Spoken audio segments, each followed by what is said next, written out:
Okay, we made it. Were we at center camp? Oh my goodness, Okay. I'm a little delayed. Oh my god, I'm totally gonna get kicked out of Burning Man. They're gonna be like, oh my gosh. Alright. No, we have Justin here. He's here.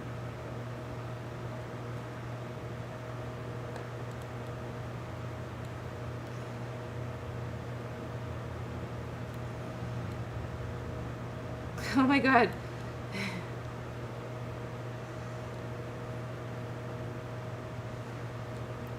Y'all are not practicing safe sex. You are not practicing safe sex over there. I know this is Burning Man, but...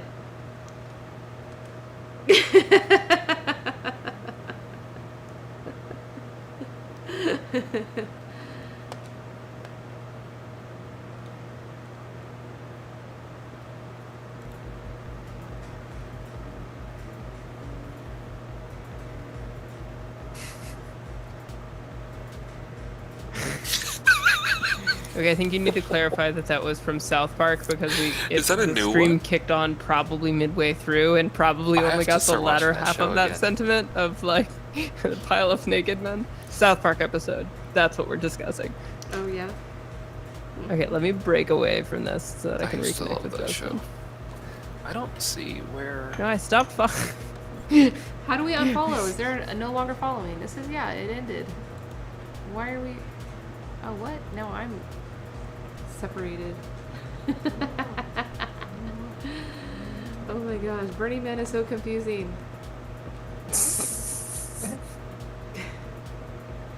There he goes. There he goes. And then come back. They reconnect? If all else fails, just dance.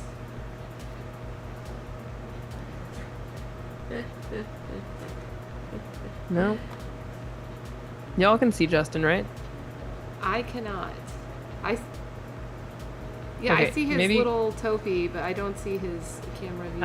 Ask Justin to refresh. I think that's the key here. All right, to those who are watching, we are hanging out in virtual Burning Man. And you can hang out in the stream. We are going to be talking about, I would say, like what, cults and culture for as a topic for the evening. Is that because we're at Burning Man? Yeah, it was actually someone reflected that we're like, we're going to talk about AI and simulation, and they were like, got it, so cults. And I was like, not no.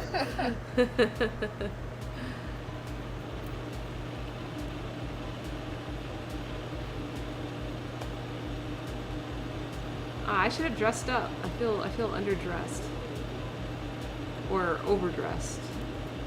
This is Burning Man.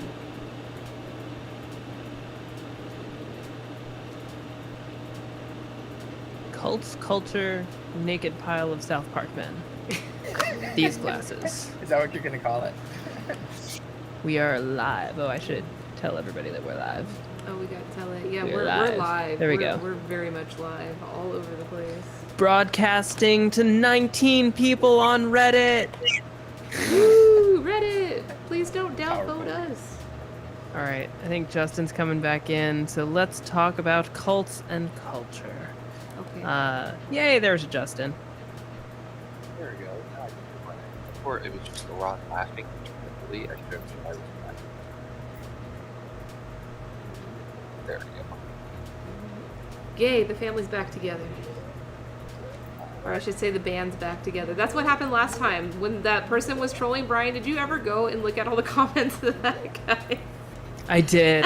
They were very into me. It was quite flattering. He kept calling us a band, and he was like, Brian is definitely the cutest in the band. I think my video froze when I was sharing a picture of Bradley Cooper. Justin's frozen now too. Yeah, Justin's frozen in this like caveman kind of like head forehead stretch thing. He looks like the Geico guy. Are you serious? Yeah, you look like kind of, yeah. There you go. Nope, same thing. Bitcoin. There it is. Now it's Yeah. back. There it is. So, the way that you see me for a second. All right, nobody move. Yeah, we can't move. No Okay. one refresh. That's right. All right. So cults and culture and Burning Man, and also we can do that, or we can also talk about how deplatforming does not work, because Justin, I sent you a recap of what has been happening on Reddit. But the TLDR is that a bunch of mods band together to say that Reddit, you should fix the misinformation that is flooded throughout Reddit. I saw that on the psychology subreddit. Uh-huh. It's And then the patent CEO was like, nonsense. "We've done enough." And then everybody was like, "Fuck you." And then all the mods started making their subreddits private in protest, and then it got featured by the media everywhere. And then Reddit was like, "Okay, cool, we're banning them now," which fulfills the same pattern that Reddit basically will only ban a subreddit when the media calls them out for not doing anything. That's Discuss. okay. The sweet of this is Reddit has made the absolute worst move that they possibly could have made by doing that. They could not have made a worse decision, actually, because they should have just stuck to their guns and shown that they actually have the authority on their own platform. But instead, they've caved to the exact dynamics of a cancel culture mob rule versus an actual principle of blocking or deplatforming or censorship that Twitter was using for a while, and it's destroyed Twitter. Twitter is no longer an interesting social network for people. It is only an echo chamber at this point, and the people who are joining and using the platform are the ones participating in that echo chamber. Reddit so far has been able to get around that because of the nature and structure of the social network itself is community and group based. Because of the subreddit sort of dynamic. But if they just start banning, if the subreddits start getting together, those subreddits start acting as actors themselves, and there becomes this almost like meta network over top of the rest of that network, where the mods, the network of mods become the social network itself, and you end up going to the same mob rule dynamic that you get on all of the other social networks.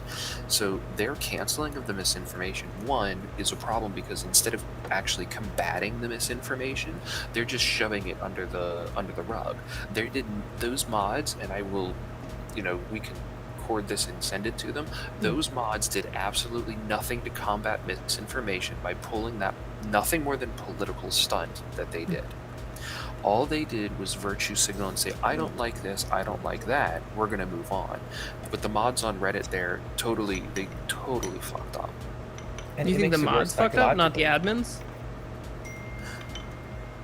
Both. Yeah. Both. The mods were wrong to do what they had done, and then the admins were wrong to cave to the mods. Well, they didn't cave until the press started calling them out as having not done anything. Yeah, well, the fact is that it's not that they weren't doing anything. The fact of the matter is that the best thing for Reddit to have done was to not do anything. It was to find a way to encourage through any one of the many different mechanisms that they could have leveraged on their social network platform, such as like the karmas, the coins, the tokens, all of these different like small rewards and things like that. They could have for example, done something with the algorithm, like the hot algorithm, to try and promote good information as opposed to misinformation. They had a whole arsenal of weapons to combat misinformation, of which censorship is not one of them.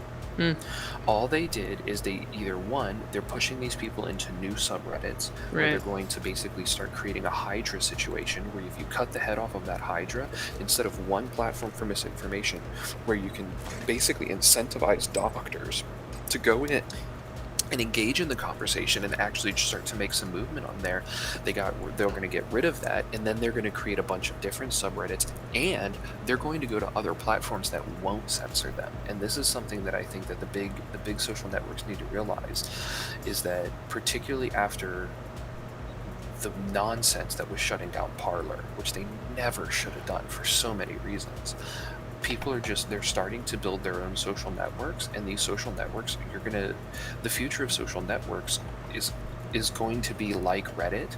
But if Reddit is not going to be like Reddit, then Reddit won't be part of this. And so it's going to be social networks that are thematically oriented. It's going to be social networks that are based in smaller networks rather than super meta networks like Facebook or Twitter. And there are going to be people who, are sharing and agreeing on either topic, interest, or ideology. And when Reddit and Twitter and Facebook, get rid of those people from their platforms, they're just going to move to another platform. Yeah. Well, that I think that's a harder sell though, because another platform translates to another board of directors and another group of shareholders. So it fundamentally is just like, cool, not our problem. Exactly. Which that's shows how the that capitalistic they system don't works. give a fuck about misinformation and people's safety. Mm-hmm. That's the issue here, is that their actions demonstrate they don't care at all about combating misinformation. They don't care about people's safety. They care about their public perception. And that's only doubled down on by the fact that they waited until this hit the media. Right. They really, So screwed the pooch. so you were working on a paper previously about deplatforming and how it doesn't work because Still working on it, but yeah. Okay. Can we get that to happen faster? We're pushing. Yeah, it's almost ready. And it's not only that people shift to another platform. It at just a purely psychological level, it fires up and intensifies their extreme views. Because it creates a kind of victim mentality or a martyr mentality, activates worldview defense mechanisms. So not only are you getting new heads on the Hydra, you're making those heads more intense, more extreme. Yeah. Secondly, it also doesn't even work usually on the platform. So the study that came out there was a study that came out that was retweeted or tweeted or pushed into the matrix of Twitter by Ellen Powell. Yeah, by Ellen Powell, former interim CEO of Reddit. Yes. That paper she was like heralding as like this great paper. We should all read this. This proves that deplatforming worked. First off, it did no such thing. Secondly, when you actually look at the reach of Alex Jones on other channels besides his own, it shows that the paper's not only is it flawed, it's dead wrong. So she's sharing misinformation about deplatforming now. So the paper basically argued that when you look at Alex Jones's reach on YouTube, he had on average like 100,000 hits on his videos, and then if you take after he got deplatformed on YouTube, he had to go to places like BitChute and others, and those places weren't actually giving him the same reach. And the first thing was like, well, you only looked at BitChute.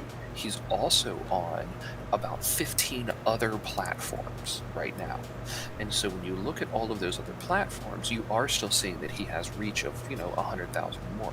But what we did is we went back to YouTube and we actually looked at the top 100 videos that mention Alex Jones on YouTube, coded them not only for their number of views, but also their number of likes and dislikes, and whether or not that video is like for or against Alex Jones. That is to say, if they're against Alex Jones, they're like, look at this idiot, here's what this idiot's saying again.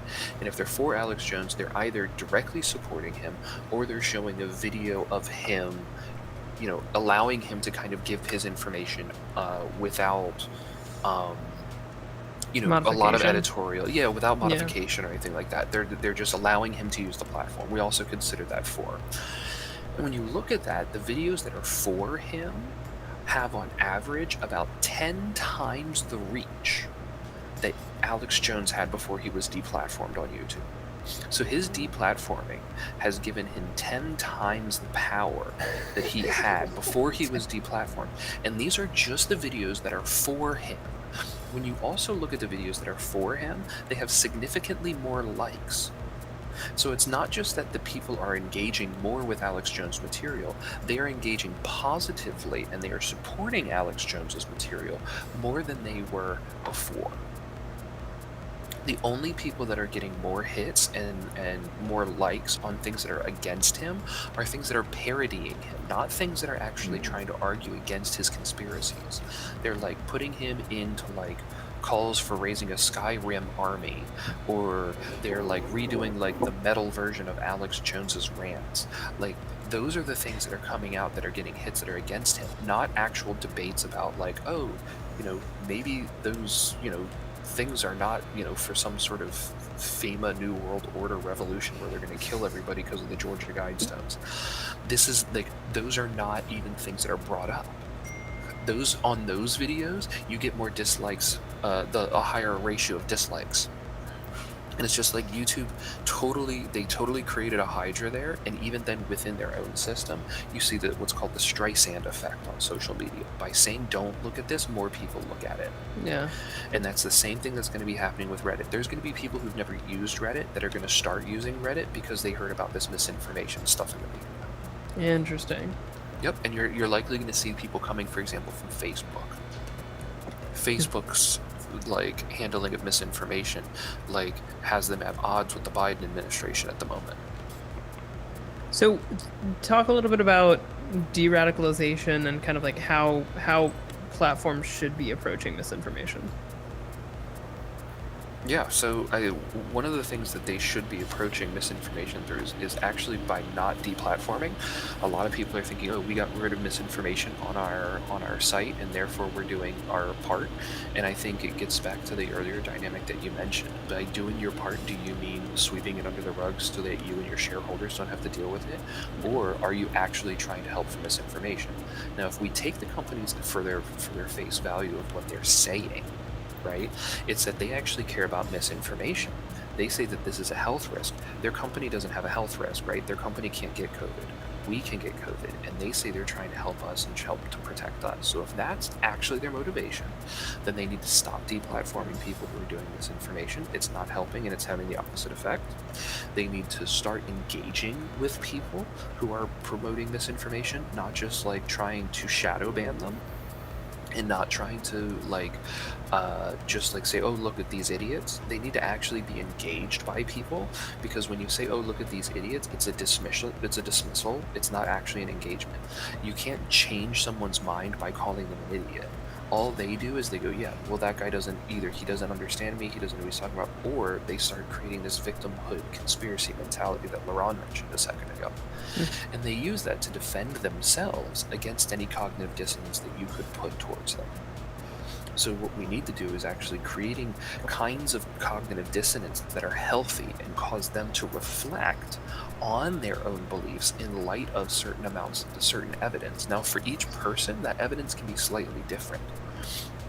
And one of the other keys to all of this working is speaking in a way that people understand. We need to not have, on the one hand, you don't want a doctor who's saying things that no one understands because he's being too complicated, right? On the other hand, you don't want Bradley Cooper telling people about their health information, because nobody cares about what Bradley Cooper thinks about their health information. So having like an army of celebrities being like, I got the jab, nobody gives a shit. Like, that's just going to have the opposite effect, because they're going to be like, yeah, well, this is Hollywood, and Hollywood is this, right, just a political propaganda machine anyways. And the last thing you want is the vaccine to be considered propaganda. That's the issue. And part of it being considered propaganda is things like concerted media efforts and pushes. When you can like Google something, and on the Google page it's all the same article on 90 different news channels, people just look at this as a conspiracy. Right. And that's the biggest thing that Laurent and I have found globally at this point, is the relationship between like vaccine misinformation and conspiracy is big. People are not going to do what you tell them if they think it's a conspiracy. So we need to stop giving them evidence that it's a conspiracy. And that's exactly what the news media is doing right now. Both sides of the conversation are making coordinated efforts, right? So like, I mean, like the word conspiracy seems kind of like, I mean, again, me being in marketing, it's like, cool, each side is running a campaign to prove that their side is right. So it is orchestrated. It's not really a conspiracy, it's just a concerted effort. Both sides are pretty above board in terms of like making that effort. I think so, yeah. What does, like, I think you talked about before is like the effectiveness of getting people to write an essay about something they don't believe. What is the like turnaround on de-radicalization? Like, how quickly can you measure it, and how do you measure it? Well, And ideally, the way that I prefer to do it, right, is to measure de-radicalization the same way you measure radicalization. It's something that exists on a spectrum, right, between, not radicalized at all, or no support or no even knowledge of an idea, to that idea being totally and all-consuming of your identity and who you are and the actions that you take as a person, in a lot of different contexts, leading all the way up to taking violent action being the most extreme forms of radicalization. But how would you make de-radical? So rather than pushing people off the platform, which would be sexy to shareholders, how do you make keeping those people on the platform and de-radicalizing? How do you make that sexy to shareholders? I think maybe, I don't know if shareholders would find this sexy, but I do. The de-biasing literature, the psychological literature, is really clear on what works and what doesn't work. As Justin was saying, banning and pushing away or making fun absolutely does not work. Makes it worse. The three techniques that work the best so far, the empirical literature suggests, are first, you have to start by affirming their identity, connecting with some value that's important to them. Like one of my favorite examples there is a psychological study that primed people. It was conservatives who had homophobic views, and if you primed them and said something sort of vague or neutral, they're or even against their views, that everyone has the same rights, then they would become stronger in their homophobia. But if you said many homosexuals care about their country and want to fight in the army in order to protect America, so a value that many conservatives have, patriotism, then that group shifted.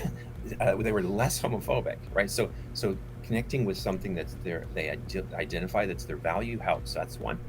The second is not droning on. This is connected to something that Justin said earlier. You don't want a whole bunch of stuff. You want super clear, concise statement that is repeated, but that's very clear, and that specifically replaces the explanatory gap in the person's worldview. So in other words, they believe the thing that we call a conspiracy because it provides an explanatory role within a worldview structure. So if you just say no to that, then there's this cognitive dissonance, this disequilibrium.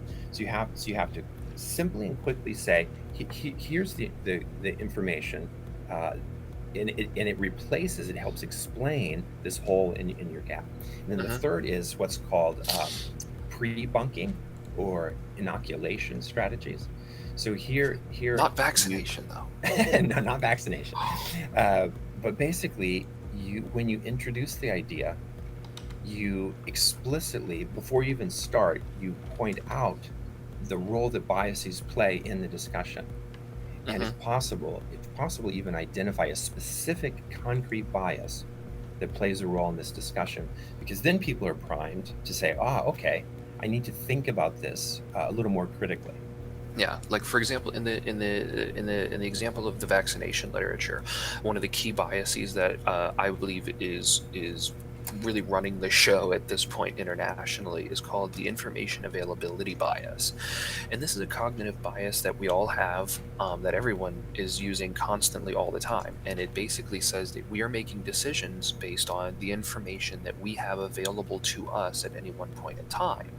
Now, the issue, of course, there is that, within our perspectives, the information that each person has is slightly different than the information someone else has.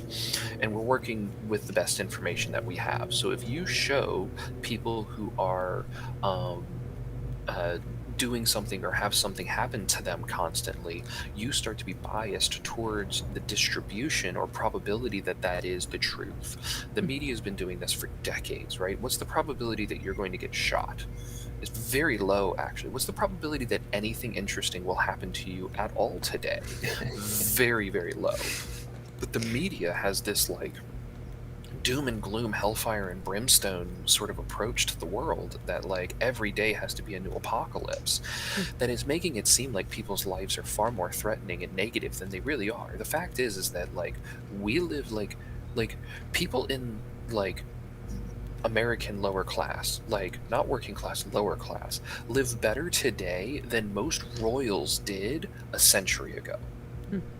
And we don't think about that, right? But the fact is that people who weave these doom and gloom narratives are just not taking facts into account because they like the clicks. The issue is that those clicks, that's your information bias. Those clicks and shares create the information environment that you're going to use your information about. Now, in the vaccine world, there's a double-edged sword to this. When the vaccine works, right, when it does what it's supposed to do, it gives you no signal that it worked because its signal of working is normalcy. And now that's the issue, right? That's the worst thing. Like, I wish it turned you blue, because then you'd be like, look at that person walking around without COVID. You go. And we're going to see all of these people, all of these blue people walking around without COVID, and the information overflow of like, shit, this vaccine works. Like, what is it, 99.5% of the time, basically, it does exactly what it needs to without any issue. That means that almost everyone you see is going to be blue, and you're going to be like, yeah, this is obvious. But instead, what we see is 0.5%. Like less than 1% of all cases that are an issue, those are being in the media, and those are being reported, and those are being discussed, and those are edge cases to the world.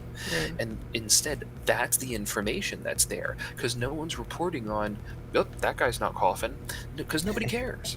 Okay, back to you, Laurent. Tell us the science about how to make nothing sexy. How to Glad make you gave him that one, not me. How to make nothing sexy. Well, back to the pile. We're back to the South Park. Back to the pile. Yeah, no, that's a really interesting question, Brian. I mean, we could shift the conversation here slightly toward issues related to, broadly speaking, spirituality or meditation or being centered or grounding one's life. Because most of life, as Justin said, is, not that it's not interesting, but it's not like something, you're going to die. Most of life is interacting with people that you care about or don't care about, and navigating that. I'm a tea server. That's sexy.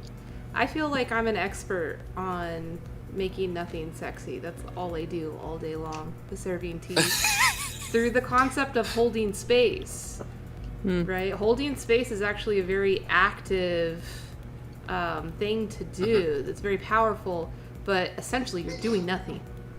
There's no judgment. There's no... you're creating such a vulnerable space for someone else to be with you, and that's what tea service is. There's other forms, just like what you said, Laurent, about like meditation and mindfulness. It's all related to that. How do you get to a place of vulnerability yourself before you can make someone else feel comfortable to be vulnerable, which is extremely sexy, and people are always surprised by it. They're like, hey, I felt like I knew everything about seduction and sex, and it's like, but you just sat here and did nothing for me. Just give me a cup of tea, and I'm really turned on right now. It's like that. Like, people feel comfortable. Like, vulnerability is very powerful. I'm sure it's a tool used by it's an aphrodisiac in a way, but like underneath the sexual drive, or intimately connected to it, is this desire to be safe and connected and emotionally calm and aroused. And this social media is not giving us that, or currently in most of its forms. You're telling me social media doesn't make me calm?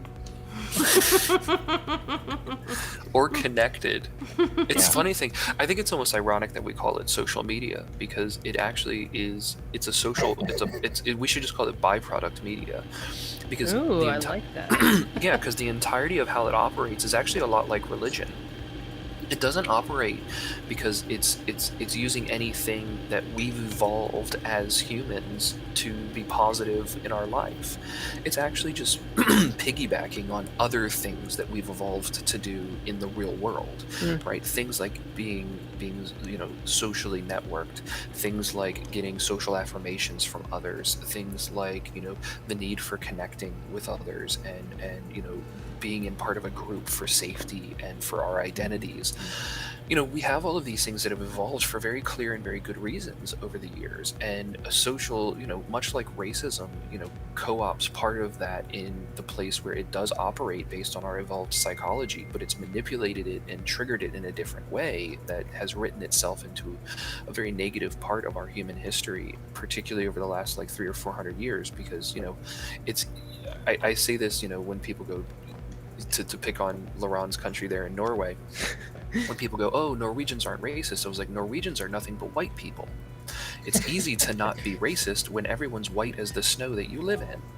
So that's And not the true. fact They that, are.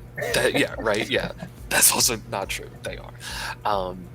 The defenses are hilarious sometimes, but anyways, the fact is that it's easy when you're not tested. Once you take the test, then you start to see. And it's one of the reasons why, by most measures, actually, the United States is one of the least racist countries. And it's because they have been tested and they have failed, and they have been tested and they have started to succeed. It's an issue that is, the hardest fought probably of any country at this point.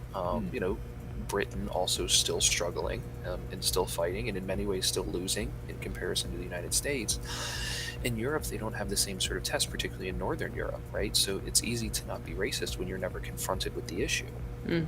And I think you see this as a byproduct in what we're doing in social media, right? It's triggering the same sorts of things like group inclusion, group exclusion, affirmation socially and stuff, but none of it's real. I think That's the issue. touching on some language that you used there, you said confronting the issue. And I think that a lot of what I've seen starting to happen is that, you have these conversations in boardrooms or with executives where someone's like, I want this to happen. And they can't see nothing as being sexy because they're looking for metrics. They're looking for year-over-year growth. They're looking for gains, right? All of these things are measured, which means that it seems that they're structurally incompatible with normalcy or consistency or nothing.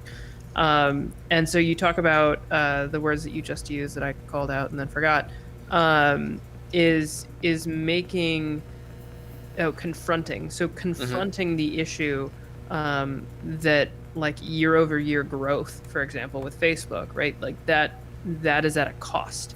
And they're doing year over year growth at a cost of the product, the user base, democracy, and the mental health of all of their people, and the global mental health. And so at a certain point, we would hope that those individuals that are making those decisions would start to see that the thing that they want most, which is money, is not going to come to them if they continue to do it at the expense of the people that make the money, which is the users and the collective of society.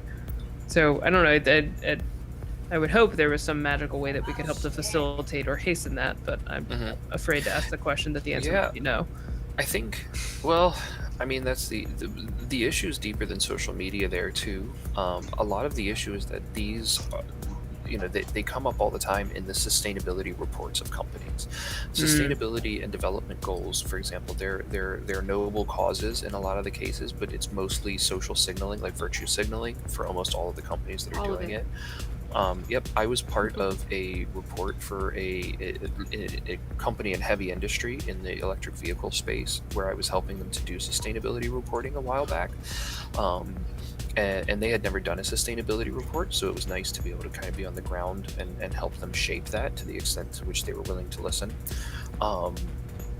But I was looking through their competition in the electric vehicle and sort of battery space, right? Going through the entirety of the supply chain from mining companies all the way up, and looking at like automobile and mining company sustainability reports is hilarious almost. You have to laugh, otherwise you cry, because first off, they're trying to take something that's inherently qualitative and trying to quantify it and then show that they're doing better than they used to.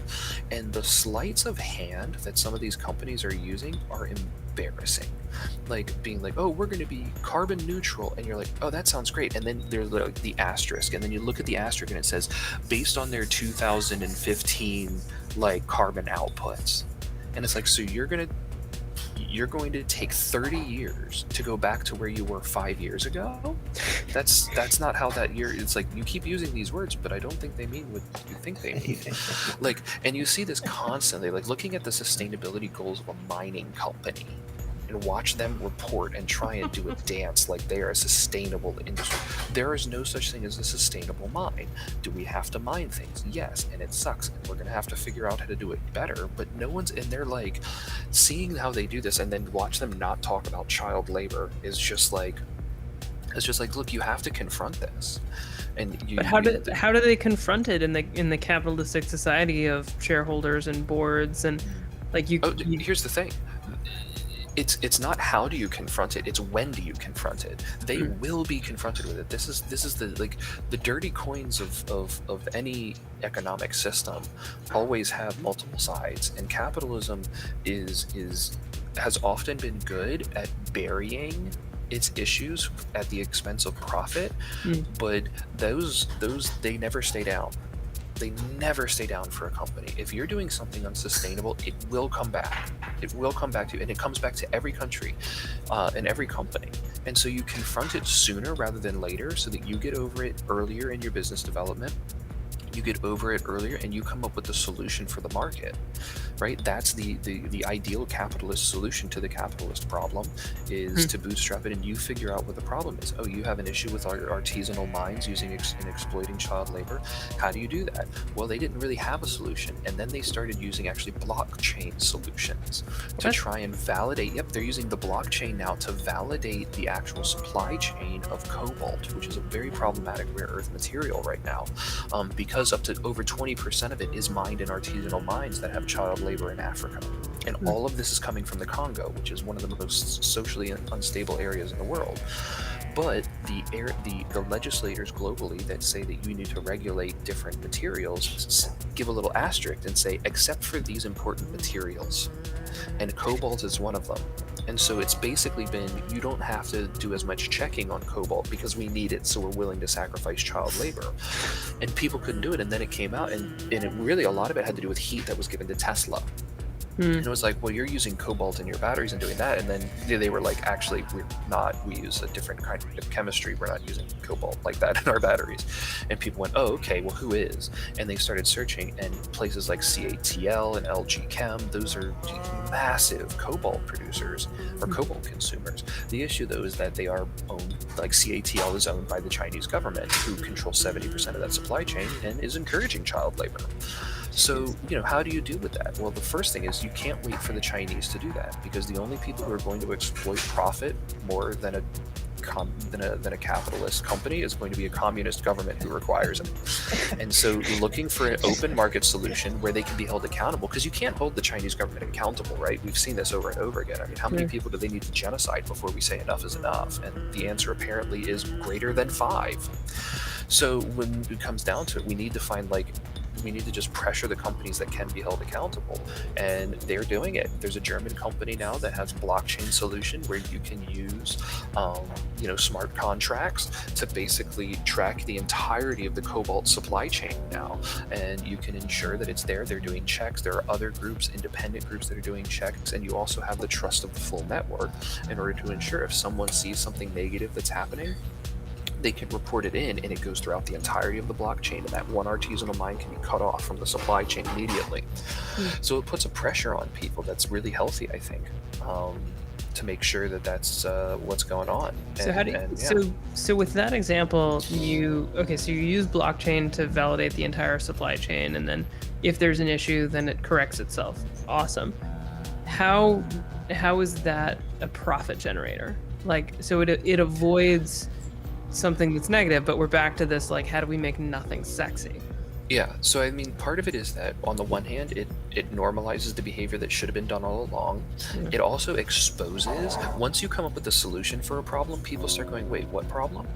And so it exposes that you've solved a problem of child labor, and everyone at a moral standpoint, right? And this is where it just hits the base camp, right? The base camp is always the ground morality of the decision. And when you go, oh, I solved the issue of child labor in the mining industry, and people go, there's child labor in the mining industry, and you're like, yeah, everyone does it. except for us. And here's how I can prove to you that we don't do it. You've cornered the market on ethical mining. And everyone who doesn't want to have child labor and the blood of that industry on their hands is going to have to start using your products and your solutions. And that increases your bottom line. So not only, though, have you made nothing sexy from a moral standpoint, you've also made nothing sexy from a shareholder and profitability standpoint, right? These things are not incompatible. It's just that you have to admit and confront the issues to make them compatible. And that is uncomfortable. People don't want to do it.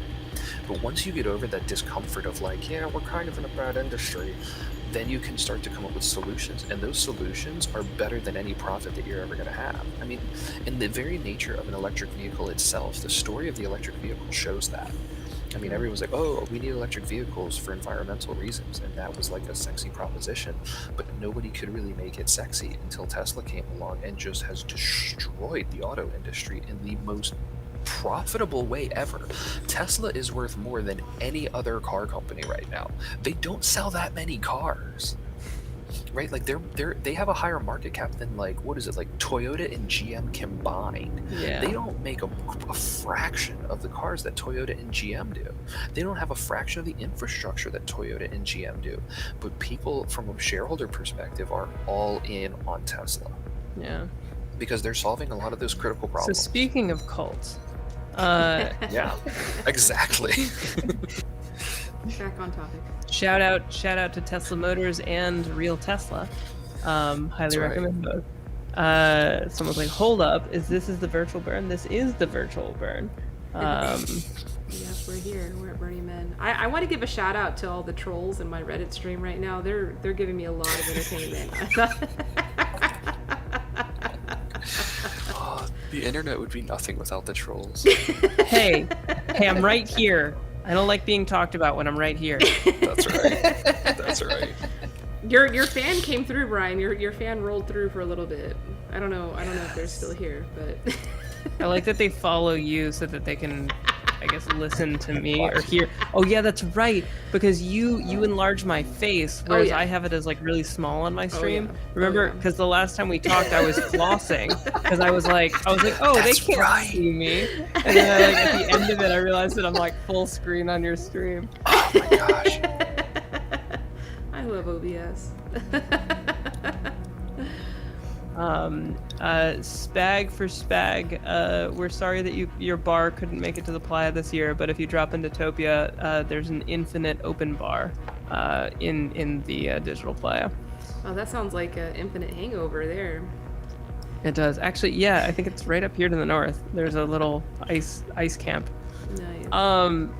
Yeah, the other thing that I was thinking about when you're talking is like, so, you talk about the blockchain and cobalt mine and all that jazz, like, there's not actually, could there be, is like a sticker on a product. Hi Bloom. We're talking about, I mean, everything, cult culture, misinformation, and making nothing sexy again. And we're streaming to a massive audience on Reddit of 7 people, and we have an upvote score of 8. So we are like, we're out there bringing the internet to the burn. That's right. I forget what I was saying. Oh, like a little sticker on a product that says like, this product was made with ethically sourced cobalt. The EU is starting to mandate that now. Oh, really? That's awesome. Yeah, they're currently revising the battery directive, and it's been really interesting to be on the ground in part of that revision, like discussing with the lobbying groups and with the members of parliament and all of that, how they worded that exactly, and helping them literally to sort of like go through and go, look, I think you should rewrite it that way. So like, there's behind every law, there's always the guy that is telling the MEP, like the members of parliament, what wording they want to see. Like, it's kind of interesting to be one of those guys, and on this particular legislation, and I've been able to be one of those guys. So from a scientific perspective, which is more effective? Is it put a sticker on a product that says this was made with ethically sourced cobalt? Or is it like mandate that anything that's not ethically sourced does the whole like the cigarettes in the US where it like makes them put a picture of someone's like destroyed lungs? Yeah, they got that from the UK. The UK had been doing that for like 15 years before the US. Which one's more effective? Depends on the product. So it depends on the product, right? There's a push and pull to every decision that you make, right? And Bloom, for context, Justin and Laurent have 3 PhDs between the two of them. What? Oh, three PhDs. Hey, Got it. Between the two of them. any data that suggests the What type of effectiveness of those warnings on cigarettes? Have y'all seen any research on that? Yeah, there is a lot of research on that, and it shows that it's particularly good for like stopping new smokers, but it's not particularly good at stopping smokers who are already smoking. Yeah. No. It might even Bloom, to make it answer your worse question, psychologically. what, Laurent, your PhDs are philosophy and ethics? Psychology. Oh, nice. And Justin's, yours is My backup degree, I have to remember cognitive and evolutionary anthropology. that one. Yeah. Wow. Very cool. Yeah. Very cool. I like the way that Brian says it because I get to share in one of Laurent's 2 PhDs.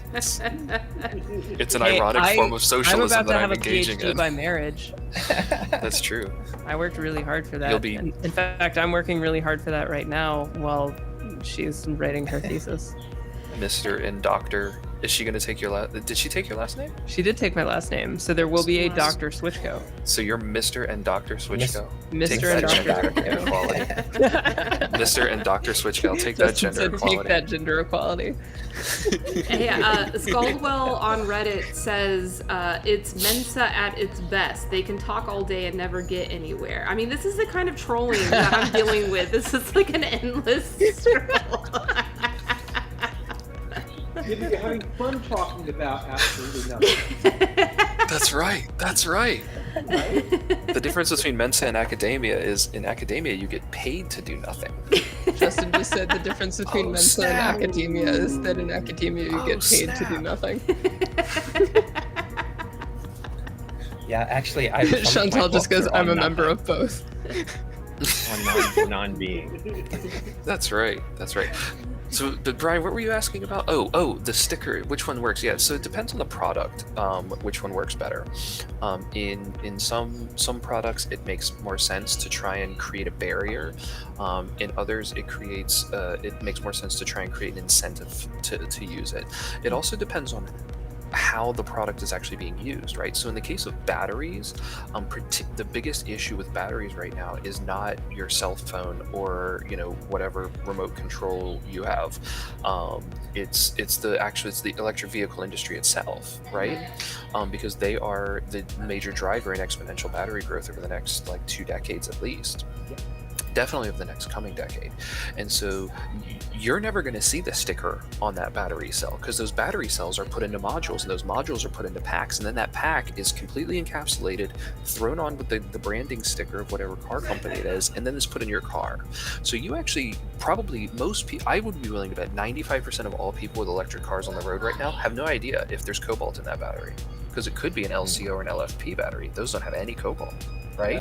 That is true. I'm not Yeah. sure. Yeah. So it'd be interesting to see how many people know the chemistry of the battery in their car. I would be willing to bet none of them know. Yeah. This is that's inside baseball stuff, right? And then if they do know, they probably don't know what the cobalt content is, right? Is it an NMC? Is it NMC 811, 622, 111? There's all these different flavors, and that has a very big difference on what kind of cobalt you have in your car, right? So how much guilt should you feel?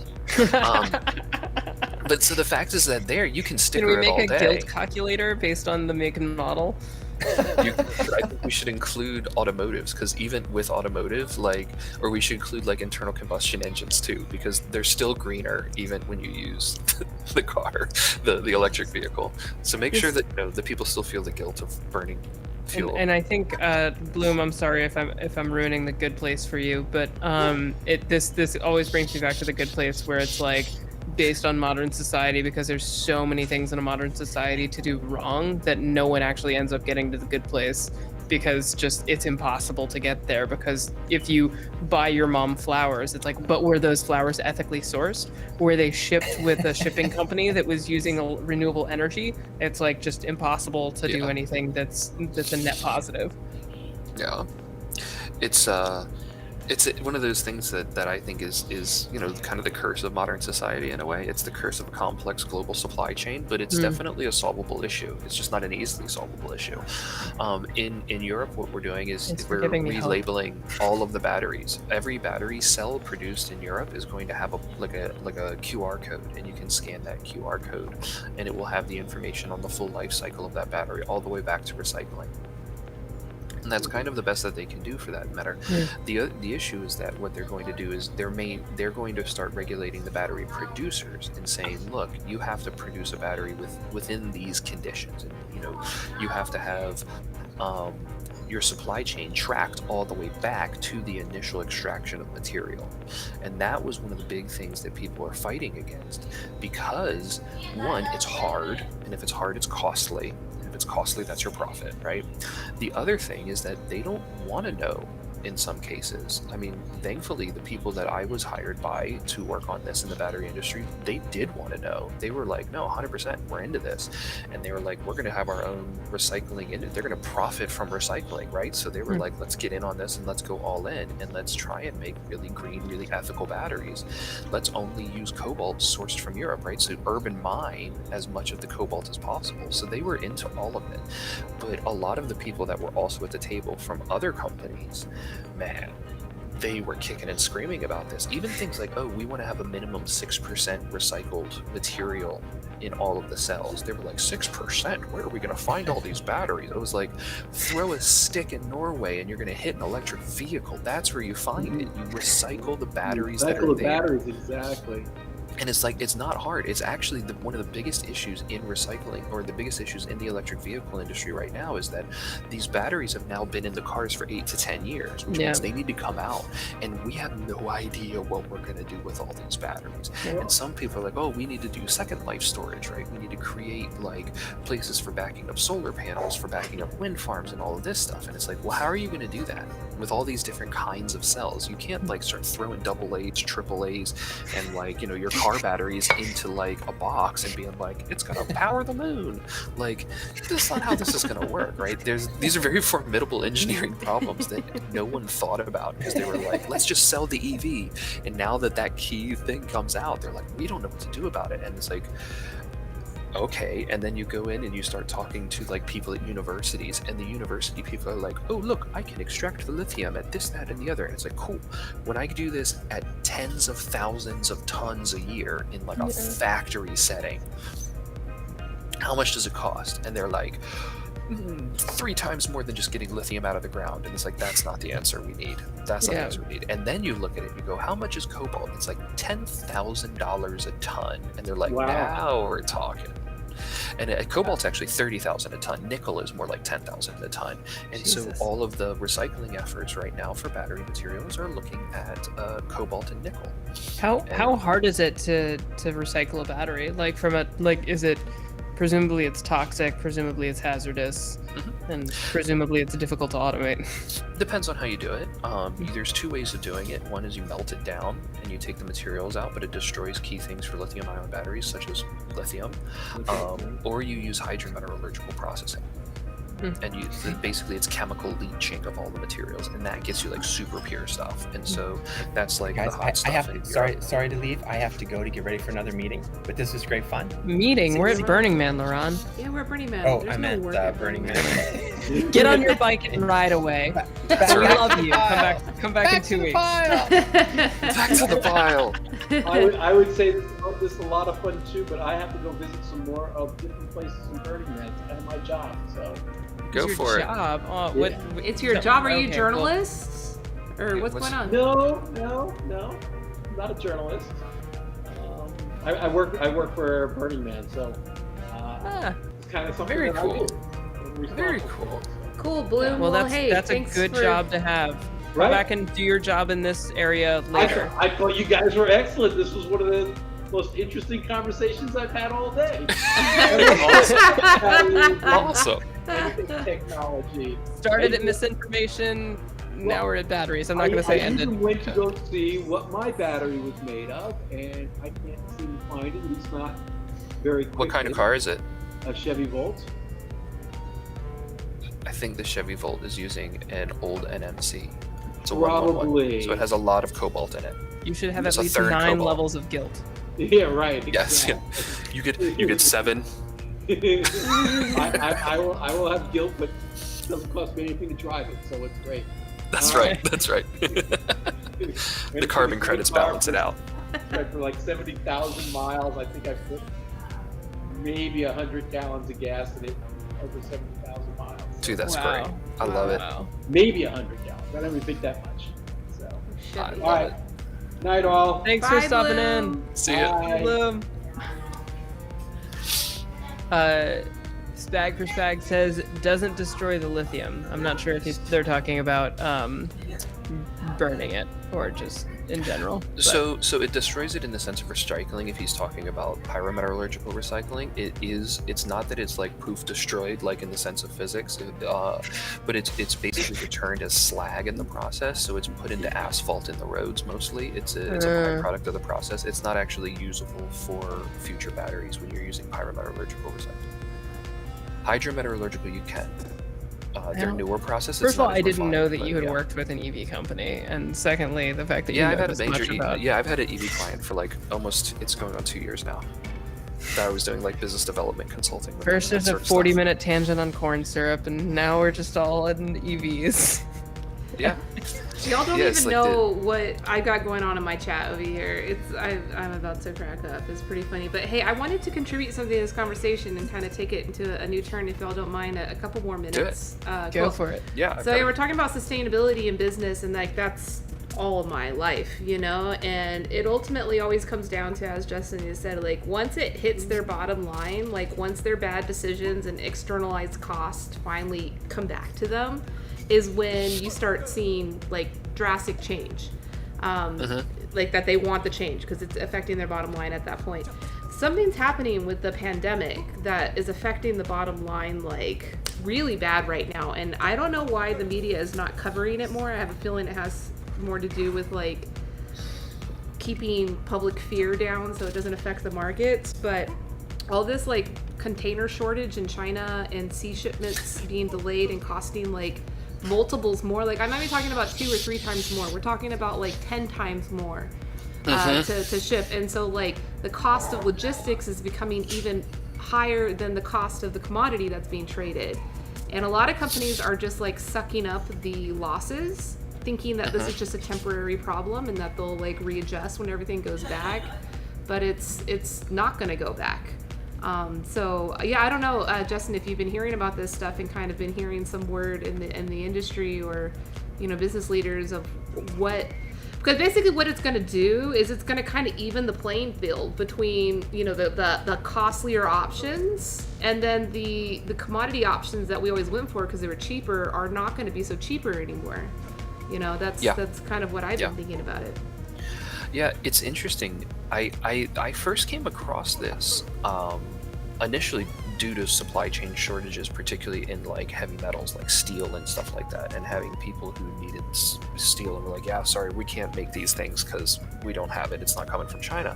And it was originally like, oh, okay, well, the pandemic, so everything's closed. And then it was like, yeah, it's still not coming. I was like, wait, why is that? And then looking into why these things were happening and finding out it's a container shortage, and it's totally messed up the global supply chain, and no one really knows about it, no one's really talking about it. It's a really weird thing. But effectively, It's because the U.S. is not exporting, right? Like That's the part of it, yeah. containers They're are not coming getting from the boats, China and then not going and they're back sitting out. in LA. Yeah. For every Yeah, they're 4 sitting in LA. containers, Which is why that- we're really excited to build a container home. Yeah, dude, they'll be dirt cheap. They're like $2,000. Yeah. Yeah. But yeah, so it's definitely, I mean, it's a huge issue, and a lot of things are affected by it, right? Because it's the entirety of that shipping channel that's there. I think this is one of those things where it's a really interesting opportunity to try and relocalize economies. The most resilient economies are the economies or the most resilient systems, right? So this isn't even about an economy or a social network. It's about any complex adaptive system, right? Any evolutionary system, any network. is most resilient when it's not centralized, but it's clustered into local communities. Human social networks naturally cluster that way, and it's because of some of the constraints in our brain, the way we evolve. We naturally create these clusters, and a lot of times, economies do that. Road networks do that as well.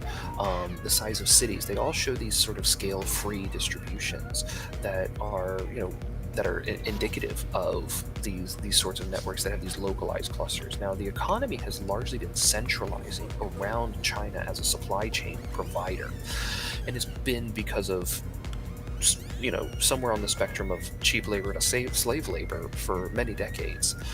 And so it's been centralizing a lot of the global supply chain into Chinese factory work.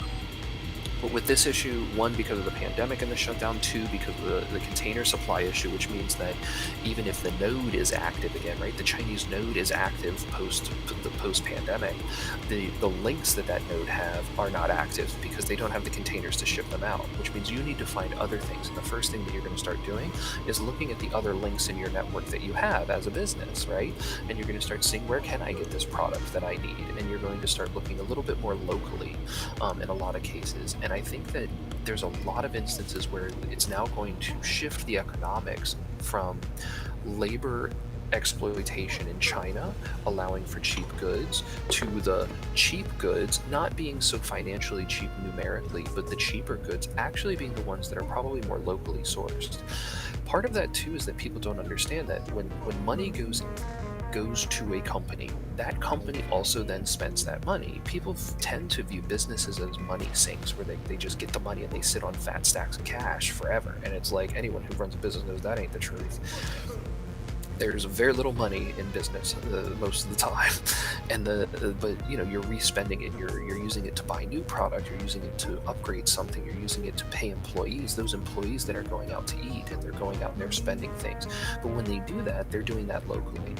So when you spend your dollar in China, that's great for that's great for the local communities in Beijing and Shanghai and those places there. But if you spend that dollar, locally in California or in Nevada or wherever you might be, then that dollar goes to someone in that community, and it goes to the store owners in those communities where they buy their food with that dollar as well.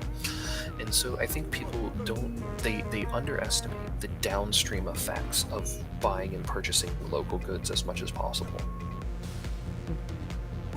And so the relocalization of economies is something that I really hope for. And one of the things that worries me is the idea of the pandemic being an excuse for a great reset, and the idea that great reset can be centrally managed is one of the most dangerous ideas I've ever heard. So what's his name, Klaus or whatever, who's trying to run this? I think it's a horrible idea. It's one of the biggest, it's one of those things of like the folly of human arrogance, right? Is assuming we can control things that are uncontrollable. Human economies are not controllable. People who try to control them typically ruin them. That's always happened 100% of the time. And the more a country tries to control their economy, typically the quicker they ruin it. So the more hands-off and the more we can naturally allow the economies to reset, the better I think off we are. And I think one of those natural repercussions are going to be relocalizations. Those relocalizations have downstream effects that are not calculable directly using the sort of economic models that governments want. And they don't like that because governments like control, because that's kind of their job. And if you say, look, do this, and then don't control it, they get very uncomfortable with that. And instead they want this thing to be a great reset. And the great reset is not a great reset. Like, it's a great branding, but the great reset is basically the big change into things that we'd like to control. And that's not a good thing for an economy. It's better to let it go naturally. And the natural thing is going to be to relocalize it. Governments don't like the relocalization because they can't control it so much. And so I think it's better to go distributed and go local. This is back to FDR in the Great Depression. He was presented with a bunch of leading economists who were saying that if they instituted a local exchange trading system, that the Great Depression would be over in a matter of, I think it was like months. And he favored the New Deal because it centralized power in the Federal Reserve. Yeah, well, it's centralized power not just at the Federal Reserve, right? If it's centralized power at the federal level, right? It's centralized it with the executive. It centralized it with him, effectively. And I think that that's just like it's a huge folly to think that someone that a single entity can control a distributed network. People have tried to do that, and it's never worked. And I think that's the beauty of things like Bitcoin and blockchain technology is that it harnesses that chaos and it allows that chaos to create something itself in the same way that most economies are doing that, right? Most business networks are not things that are mandated or things like that. They're free associations of people who have goods and services that someone else needs. And if they provide value to their community, then they flourish, and if they don't, then they kind of die out. Ideally, at least, that's the rules of the game. And I think that those rules of the game create really interesting patterns, because the patterns at the large scale are emergent from the lower scale interactions. But the issue with those over-regulatory endeavors, like a New Deal, like a Great Reset, is they're trying to regulate the emergent patterns, but those emergent patterns aren't really a thing, right? They're emergent. They're not a thing that you can regulate. They're the result of the smaller scale interactions at that lower scale. Those local interactions are what give rise to it. And those local interactions are already governed, and they're governed by different rules, different motivations, different psychologies. So when they try and do something like that, they're creating they have a good intention, but they're creating the wrong laws to solve different problems. And so the unintended consequences of those overly centralized things like a Great Reset or a New Deal, they oftentimes fall flat. And I think that that's the thing. If we let it go decentralized, we let it go localized, then it's going to be sort of like a more stable evolutionary system that can go on its own. I feel like the theme of doing nothing keeps coming up, because we're talking about like all these things that are happening, and we're like, well, like the answer here is like, don't control it, don't do it, and like let the systems let nature breathe. I think that's kind of part of our historical moment right now, is like, when faced with a crisis, humans tend to circle the wagons, right? We tend to kind of centralize and act as a group entity, because that's what we do, right? That's what all primates do. We like get in the group and we protect our group, and then after the threat goes away, typically the group will dissipate, right? The power structure changes. The issue though with the modern era, and modern era I mean like the last like 300-400 years, is that when the threat goes away, the power structure doesn't dissipate. The power maintains, right? We stay on high alert. And this has been particularly salient for almost exactly the last 20 years, right? Since the 9/11 happened, and we changed the way that we felt secure in our communities and how we dealt with that insecurity. And that never went away, right? We never went back to normal. There was never, the TSA didn't go away. Why? Checks never went away. What was the difference? Well, because people figured out how to profit from power. If you decentralize power, it's not a lot of profit in it. And that's one of the reasons why the more you can profit from power, the better it is. Like there are no poor people in Congress. Why is that? Why is it that they leave richer than, like, their salary is set in public, right? So why is it that they leave millionaires when there's no way they could possibly become millionaires? Now, if we Google Nancy Pelosi's trading patterns, we figure out exactly why that is. It's because power's been centralized with these people, and these people stay in power for a very long period of time. So when there's a new law that's being passed about something that's going to affect an industry, and Nancy Pelosi knows about it, she or her husband, cough, go ahead and Google that one, they can take out options contracts worth tens of millions of dollars. And that's how these people are making money. When you control the power, you can control the money. It's just like public office is just a scheme for trading? Yeah, effectively. You control that, and you control the trading. I mean, and you can use that, and if you don't control the trading, you control enough of the media that you can become an icon, right? And you can sell millions of dollars in books. Like, one of the greatest things that I've ever seen in the history of natural language processing, which of course is, my love, was analyzing Bernie Sanders' speeches and seeing that once he became a millionaire, his tirade on the millionaires and billionaires only became billionaires. When he became a millionaire, I was talking about millionaires. And my joke, of course, as someone who's much more of a free market person than Bernie, although I do have a certain love for Bernie, was, would somebody just make him a billionaire so that he can change his economic policy? Because that's effectively what would happen. Actually, you know what would be really funny is if we just like started a company and then like sold a tiny amount of equity for like $1, which then gave the company $1 billion valuation, and then we gifted the equity to Bernie, thus making him a billionaire on paper. I love it. See, again, the trolls are here. The trolls are here. All right, well, I have to go, guys. Have Hi, a good Justin. day. Thank you for Thank you dropping so in much, and dropping all Justin. these Thank bombs. you. It's been fantastic. Yeah, it's been good. Ride your bike. That For was those fun. who are still watching, we will try and be as interesting as Laurent and Justin, but at least I hope you don't take any offense to this. I don't think that we can hold a candle. I mean, I don't think you know what I'm capable of, Brian. You know, I am a woman too. I do here. have a little advantage there. Hi, Spag was coming from my stream, and Justin just left. Ah, Spag, cool. This is like one of those cool metaverse things, right? Where we like transport across worlds and. Yeah, you go from being the watcher to being the participator. Yeah, weird to jump into this universe from that one. Excellent conversation, you guys. Welcome. Yeah, I think your Spag's response was just like it was like, wait, what sparked this conversation? I was like, we started an hour ago talking about how Reddit failed in its response to misinformation and went from there. And he's like, this is where we landed? Wow. And then was it last week we had a 40-minute tangent on corn syrup, and then like, I don't know, maybe a few times before that we were able to convince Laurent that simulation theory might be real by using Rick and Morty references. Wow. What was it? Can you give me the top line on the corn syrup conversation? Oh, see, the corn syrup is always didn't- popular. Yeah, we didn't know this, but apparently Justin wrote his bachelor's thesis or his master's thesis. No, I think it was his bachelor's on corn syrup.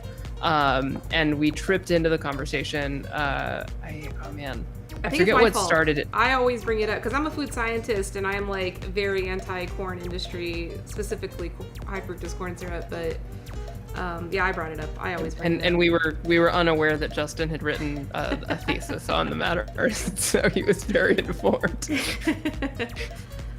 Yeah, somebody Yeah. on my Reddit asked, is the fast food industry oversaturated? You know, if we would have answered that question, we definitely would have been talking about high fructose About corn syrup again.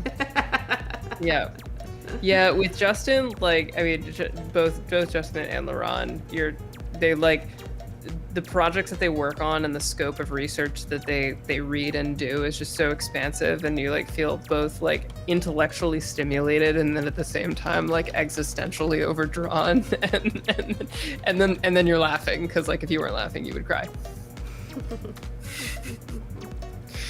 Well, thanks for jumping in. Are you have you been to Burning Man before? Or is this your first time? No. First was in 2011. Hey, that was my first year. What an awesome first year though, hey? Wasn't that had the really magical temple that was like a Dr. Seuss? Yeah, with the Earth Harp on it. Yeah, that was incredible. I Yeah. have to look this up. Well, you know that video, the really famous Burning Man video, is probably like the most famous video ever made at Burning Man on YouTube. It's called The Places We'll Go. Oh, the Places We'll Go. That was filmed in 2011, so you can see a lot of the art from that year on that video. Yeah, and there's like a music video with like the song Home. I think that was filmed. in Oh, the yep, same that year. was that year as well. Like, yeah. trying to look people after that. The thing, actually, I thought about this is because of like the thing that I love about digital is that you can do things that you couldn't do in physical. So like, you know, we built an entire like camp inside of a porta potty, which I think is to the west. But at the same time, the thought that I had the other day is that I think these are going to continue to exist after the burn. And the burn is entirely about like immediacy, and like all of the art pieces are burned, so they like cease to exist. And I don't know if they're going to do that in the digital version, because it's digital, it can always be. But then the question is, should it always be? I don't think so. I don't think it should persist. It's magical to get people together just for like a small time of the year. You have all this pent up creativity and all these things that people want to bring at the same time. That's what makes it burn so special. It's this bubble. Yeah, and then the thing that we got bikes, which is cool, and we love them. But like, if someone were a developer and wanted to like do a pogo stick, unfortunately, we could not do that. Not yet, at least. It'll get there. It'll get there. Yeah, that's the mayor of our camp uses a phrase a lot. He says, "For when we don't do this again next year." Every time someone comes up with a new idea, it's like that, because you constantly want to create and build. There's always something new that you want to add onto your camp. You said that you had a bar that you had brought? Yeah, we run like small, very humble bar called Turbo Bar. We're usually like in the 3 o'clock sector. It's the little bar that could. It's been lit on fire too many times. It still exists. Not Spanky's wine bar. No, we're not Spanky's. No, definitely not Spanky's. What's your specialty drink that y'all do? It's called Turbo Juice, and it's just it's vodka and blue Gatorade powder and just enough water to make the Gatorade powder soluble. And you know what? People absolutely love it, and they have no idea like how horrific the drink actually is. And like, man, people are just really addicted to sugar. Yeah, true words. Are you guys an actual camp on Playa? Well, so Topia is one of the official Burning Man universes. I think it's one of 7. And then on this virtual Playa, there's more than 50. I don't know how many more than 50 portals to different camps. And then different camps made Topia camps and then linked them on Playa. I think that answers your question. It's very challenging to communicate dimensionality in a virtual world. It's hard enough at Burning Man, and then you're like, okay, so you go through the portal and then you enter the key. Yeah. And if you come from Reddit, that's a whole other step. Right, so you came from Reddit and now you're in Topia at Burning Man. Yeah. But you're also on my Reddit, and you're also on my Twitch and my YouTube, and it's everywhere. Spag, this is my dog Bitcoin, by the way. He's been wanting to meet you. So he's a burner. Dog's name is Bitcoin? His name is Bitcoin, yeah. And he's also a burner. He hasn't gone to Black Rock City, but he's been to several local burns. Like, one of them, he spent 5 days there. He was a trooper. He was loving it. Spag. Spag. Dog, may I ask? How old? Yeah. 10 years. Yeah, he's an old dude. He's an old dude. Did you ask me to try to understand how much of a Bitcoin millionaire I am? Is that why you asked me? I've gotten to that point. People, like, instead of asking me, oh, so you must have got in at 10,000, or must have got in at 5,000. They're like, oh, how old is your dog? That'll give me a better idea. No, that's actually really. How many people are sourcing your Bitcoin holdings based on how old Bitcoin the puppy is? Not to like dox you on your entire like stream, but if you were to call all of the vets in an area near where Elise lived and ask if they have a patient named Bitcoin. But I'll be honest, the dog is the only Bitcoin that I hold. He's my baby. But I do advocate for Bitcoin as an investment tool. I advocate for it, and I have a little bit personally, but like from a business perspective, he's actually the business dog.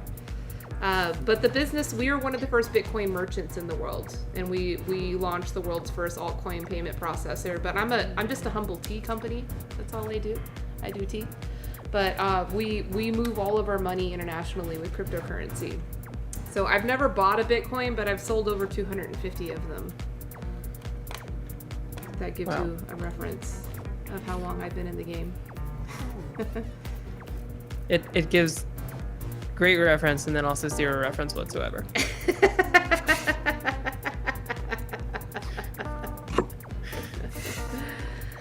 Spag, what kinds of things do you get up to when you're not on Playa? Well, like the entire month before I'm on Playa, it's a lot of preparations for getting there. We take our bar very seriously. Lots of interesting projects on the go. But other than that, some chemistry and yeah, hanging out, making stuff out of leather these days. And Leather? yeah, it's like a new COVID hobby. It's, Like tanning? Like you have tannins and you... No, I don't do any tanning, but like I buy like the raw like veg tan leather and then like do all the dyeing and cutting and stitching Oh, and finishing and turning into all sorts of weird stuff. How did you get into that? I don't remember.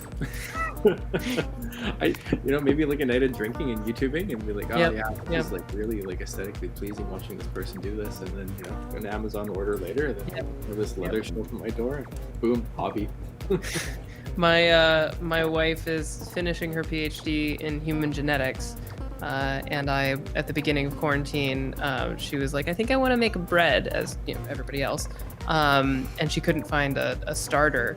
And I somehow it just came across my an email list I was subscribed to, and they're like, oh, here's like a millennial D2C, blah blah, and it's in stock. And I was like, oh, I'll get my wife one. And so I got her a sourdough starter. And then fast forward through now in pandemic, she's about to finish her PhD and start her postdoc in yeast, and studying the genetics of yeast, because that's the logical consequence of me getting her a sourdough starter. Fascinating. Does she still have the same culture, and has she named it? She does still have the same culture, and we have named it. It's Udana, and Udana is the upward rising energy, and we've also been growing some fungi, and that's named Apana, which is the downward spiraling energy. Because we're super woo-woo like that. Yeah. Shout out to Reddit, to those 10 watchers. If you'd like to hear more about spirituality, give us an upvote and we can get to a score of 12. Oh, you're at 12? I hit 12. Yeah. I hit 12, but now I'm back down to 9. I'm like, how did that happen? Elise and I always stream the same conversation to Reddit to determine who gets more views of the same content. It's so weird. No one's ever called us out for it. No, Reddit's never called us out. None of the viewers. And in fact, it's really funny because I have one viewer that subscribed to me that has a crush on Brian and just watches my streams to catcall Brian. And I gave him your user link and told them, not him, or I don't know, I don't want to misgender. I gave them your user link and said, you can go follow Brian yourself. They didn't. I feel like I looked at their account and I couldn't remember what I saw that was like. I mean, you look at anyone's Reddit user history and you're like, oh, that's who you are as a person. Which I learned that, the way that I learned that was when I advertised my dating profile on Reddit, which you're not allowed to do anymore because of me. But what happened is that I scrolled my dating profile, and I made like a 30-second video, and then I advertised the video. And it was like, recently single, currently stoned, promoting my dating profile made sense, comments unlocked. And the comments just devolved, right? So then people are like, oh shit, you're cute. I'd go on a date with you. So then what's the first thing I do? Because I have no idea what this person looks like. I look at their user history. And going through someone's user history, both posts and comments after they've just said you're cute and maybe I want to go on a date with you, and I don't know their age, I don't know what they look like, I know nothing about them. There's no standardized profile that they've filled out to tell me who they are. And this one girl was she was kind of flirty, and I went and looked at her profile, and the most recent comment that she had made was answering someone's question about moving to Los Angeles. And she was and they were what's the cost of living in Los Angeles? And she's like, well, I live in Los Angeles. I live in this part of town. I make $75,000 a year as a graphic designer. I make an additional $30,000 a year doing this design work on the side. I drive a car. I pay this much for my lease, but I haven't been driving as much. I think I'm going to sell it. Literally just a page. And I'm like, I know this person's financial details. It was the weirdest way to be I want to go on a date with you because I can see that you're fiscally responsible. How do I have this conversation? Did you But go on the wife date? just- my wife just says like start off with my dad's an accountant. I don't know if that would help me or hurt me. No, I think I met up with one person, but it wasn't really a date. I just like needed to like go on one encounter from that whole thing because I got like 18 or 20 date offers, but a lot of them were like very young or like, you know, kind of like too much into anime or like, you know, just not like, I don't know, like it, you know, because you're the filter is like, oh, you did something wacky on the internet, like I'm into you, and I'm like, cool, you like wacky shit on the internet. Also, what about you? Yeah, it was a fun experiment. At the end of the day, that was how we met our wedding officiant, but not each other. How does that work?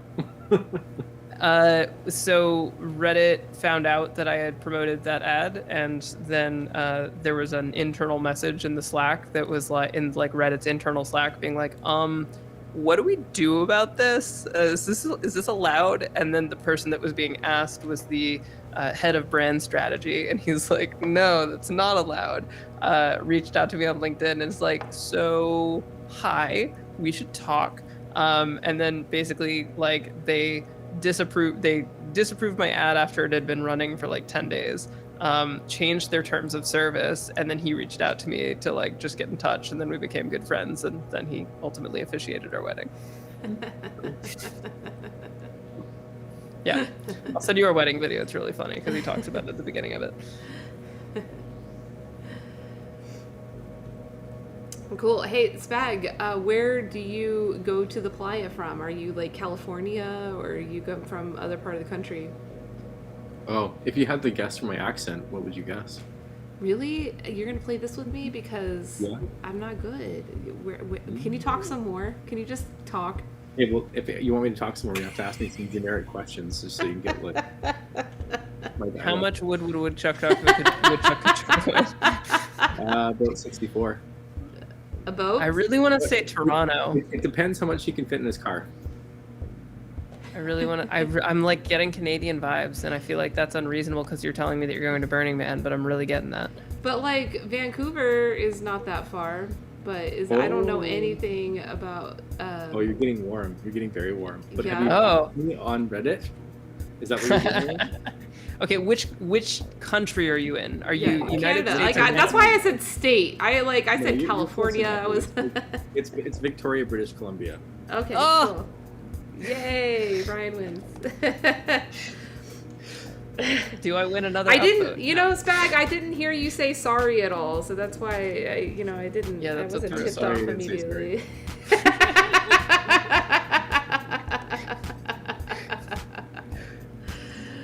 Oh man, so polite, so polite.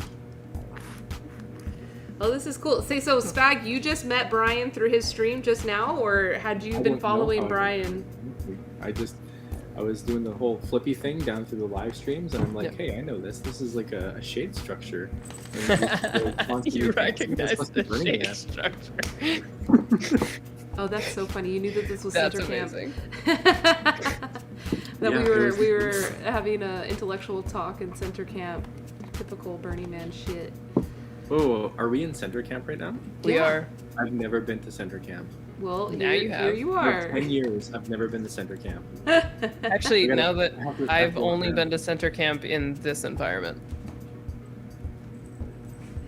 Center Camp is usually a lot different looking in reality, but I get it. The tent structure, that's definitely the Center Camp. But like, it's like just so filled with people. But you don't like coffee, I guess. That's it? That's why you never No, went? I'm lying. I've definitely like stumbled into center camp like on some like really sad days, like waking up on the other side of the playa, like stolen in some tent I don't recognize, and like I have $1 in my pocket. I wonder if I could buy a coffee. That's a sweet story. I don't think I ever fell asleep outside of my camp. I always somehow either just stayed awake or made it back. Like I definitely stumbled in at like 2 and 3 o'clock in the morning. You most never nights, but took a nap at the very least in a foreign couch somewhere? No, I was just Wow. too overstimulated. I just stayed awake. Yeah, that's actually a missed opportunity. There's always the future. There is. You can Yeah. make a point to do it. One of my campmates fell asleep naked in the middle of Playa. Like, which is dangerous because it's dark, and I don't think he had a light on, and he could have just gotten run over by an art car. Oh, for the night? Huh? Yeah, he fell asleep throughout the night in the middle. It was like just off of Esplanade, and just passed out. Is that Bitcoin? Yeah, he's playing. He's down here wrestling with his little toy. One of our campmates fell asleep in a porta potty for several hours and almost died of heat stroke. Oh jeez. Don't do that. Do you want to wander with us and the whole of Reddit to the porta party? Is that a thing? Because yeah, 100%. All right, at least we are you? activate a I'm bike. good. Do we have bikes? We have bikes. Oh yeah, you should have a bike, right? Did he get a bike coming here? I don't know if he did. So Spag, to get your bike, click on you see the little 3 dots on the left-hand side, the share button. No, I do not. It's Oh, the I do. There you yeah, go. there you go. So click on that, and then click copy for the link, and then post it on any social network. And I believe that is what activates the bike. Okay. Let's see what I can do here. Will like a Facebook Messenger thing work? I think so. I try not to like post things publicly. I only post things sarcastically, so I can empathize. Go post Elise, it get on your bike and let's ride. All right. Wait, I think we need a soundtrack for this, though. You know what? I'm pretty sure I can go as fast as. Cool. Okay, I'm walking. Wait, hold on. Wait, Okay, I'm are gonna we say, gonna follow you? yeah, you're gonna. All right, and click follow in the lower left-hand corner. All right. Perfect. Come on, let's go for a bike ride. Come here. All right, ready?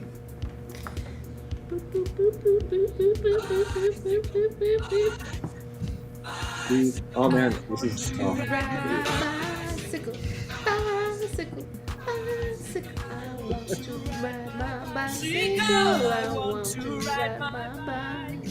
I want to ride my bicycle. Breaking my heart. There's a glory hole. What? There's a glory hole? Yeah, and there's a also live we're passing Orgy Dome. Oh my gosh, this is like totally an overload.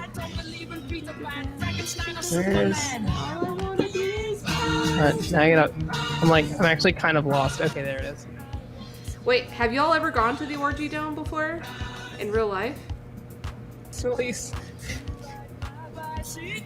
I want to ride. Okay, here we go. Oh, that looks like a party in the porta potty.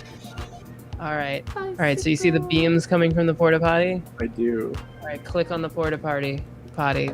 Porta party, so- party porty?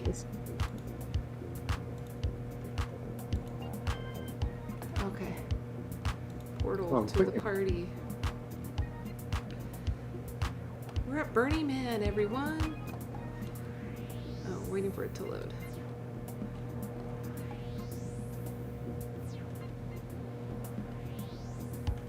Taking some time to load. I know it's chaotic, but hey, the talk is already finished. Chris, hey, thanks for being right here. I can see you. I see you. Crix too. Hey, thanks for coming from Reddit over here. I hope y'all have fun.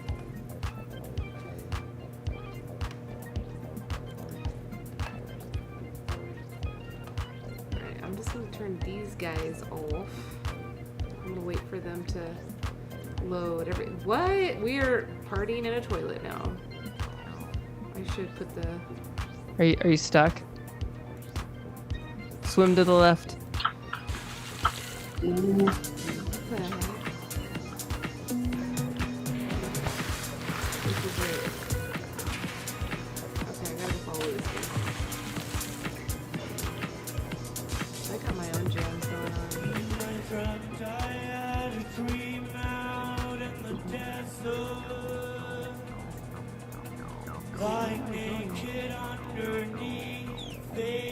What's the DJ playing music? Wait, where are these people? Oh, they're down there. Ooh, totally partying in a porta potty. Oh my gosh, and you could go over into the urinal. Oh my god, that's so gross! No, so gross.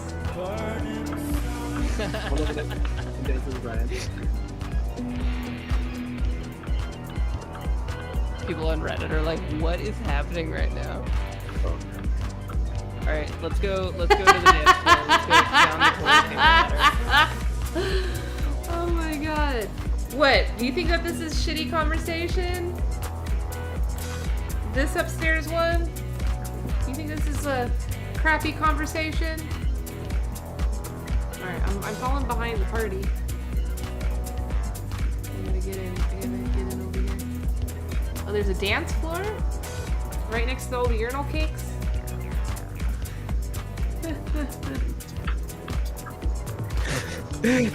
This looks weirdly adorable on Reddit, like as a stream, because of the way it's arranged. Yeah,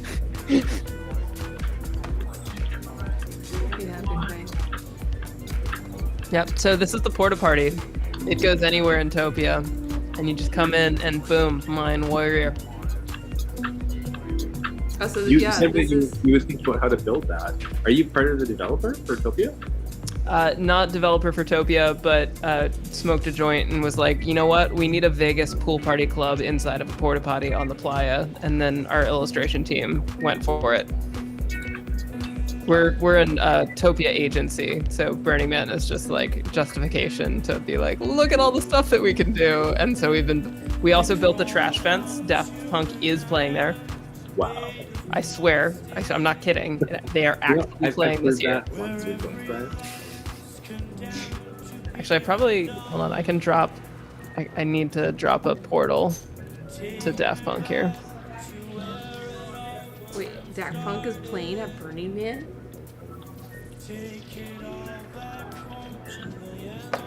Brian, the comments on Reddit are still coming in. I just got a comment. Can we circle back to the misinformation?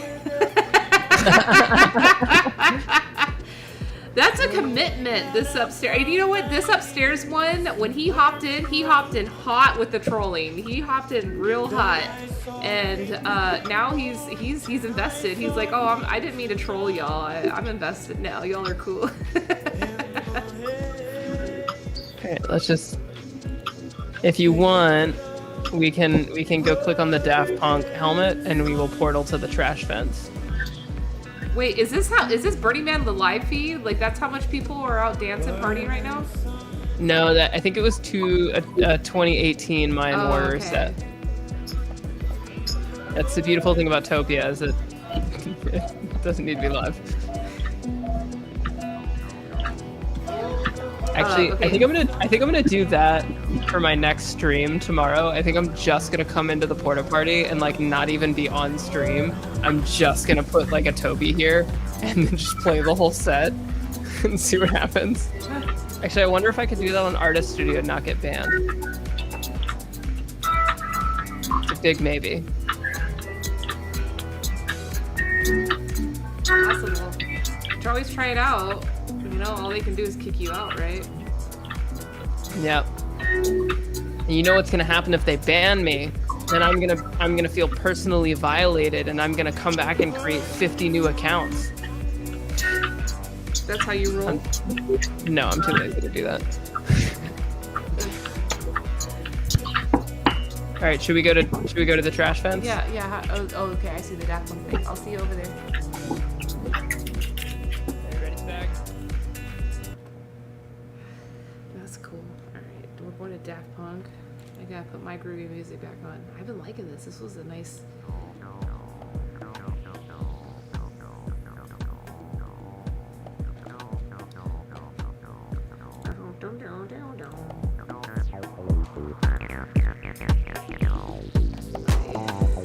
There you go.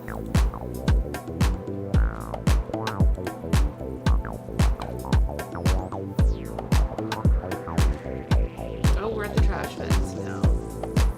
Let's see here.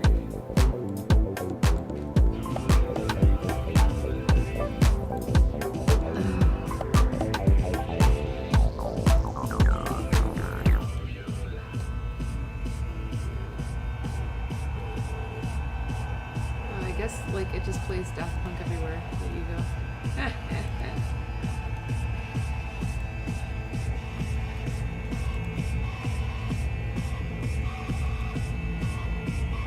Oh, there they are. Daft Punk, are you serious? I always thought this was a joke. I didn't know it was for real. This is the first time that Daft Punk has ever played the Trash Fence. I had only heard about this. I didn't know it was a real thing. We made it a real thing. Meow.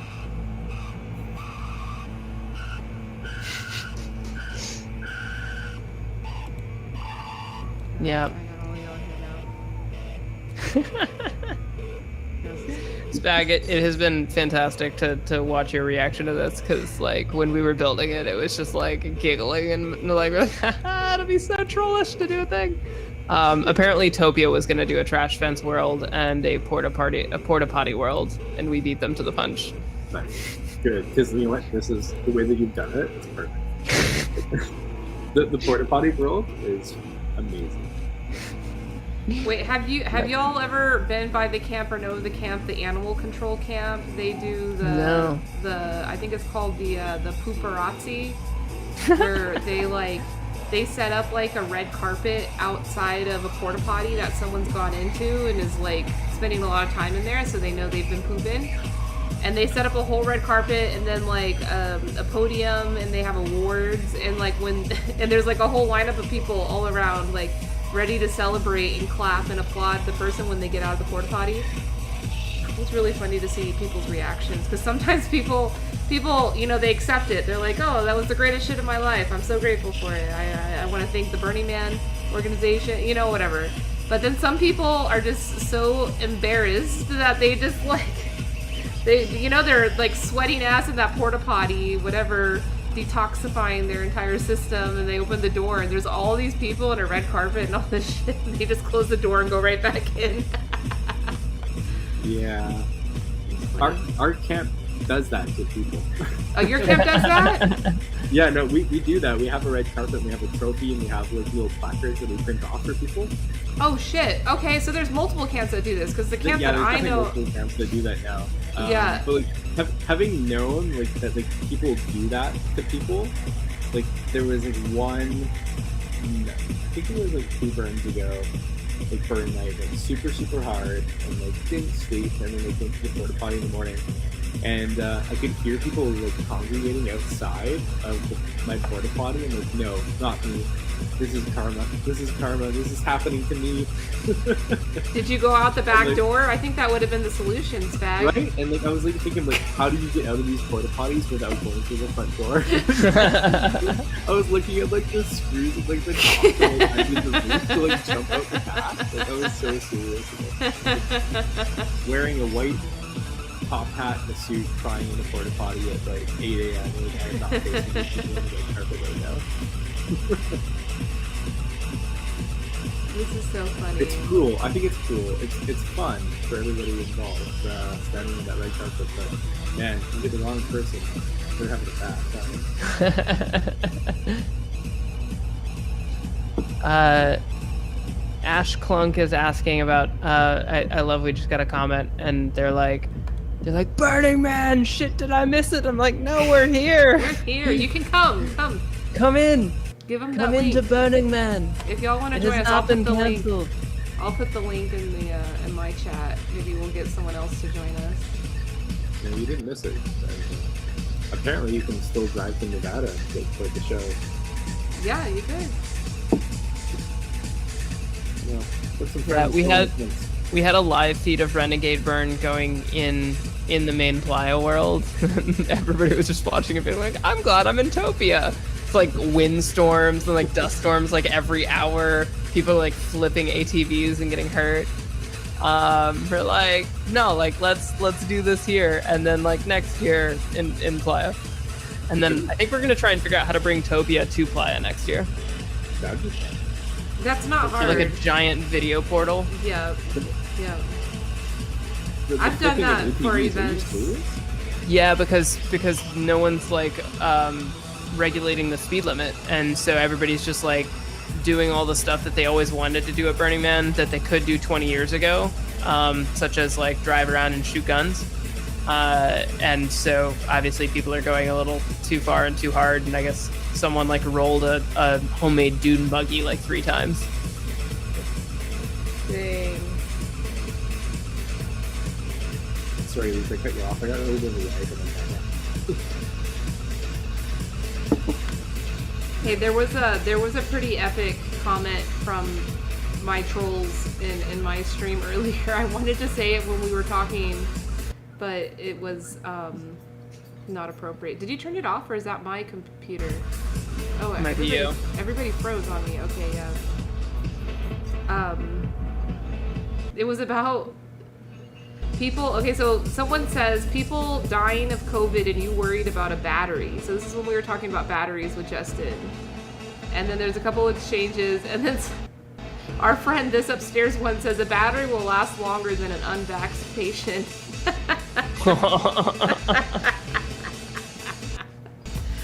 The crossover of like internet snark on Reddit is something fierce. I go to so many different subreddits that like just the disparate like essence of human on Reddit. I like that's the reason I love Reddit so much, is that it's just like all aspects of humanity in their truest. Actually, because of the bans on Reddit, in one of the comment threads, I found out about the subreddit Honeyfuckers, which is a subreddit for like 30,000 people who find bees sexually attractive.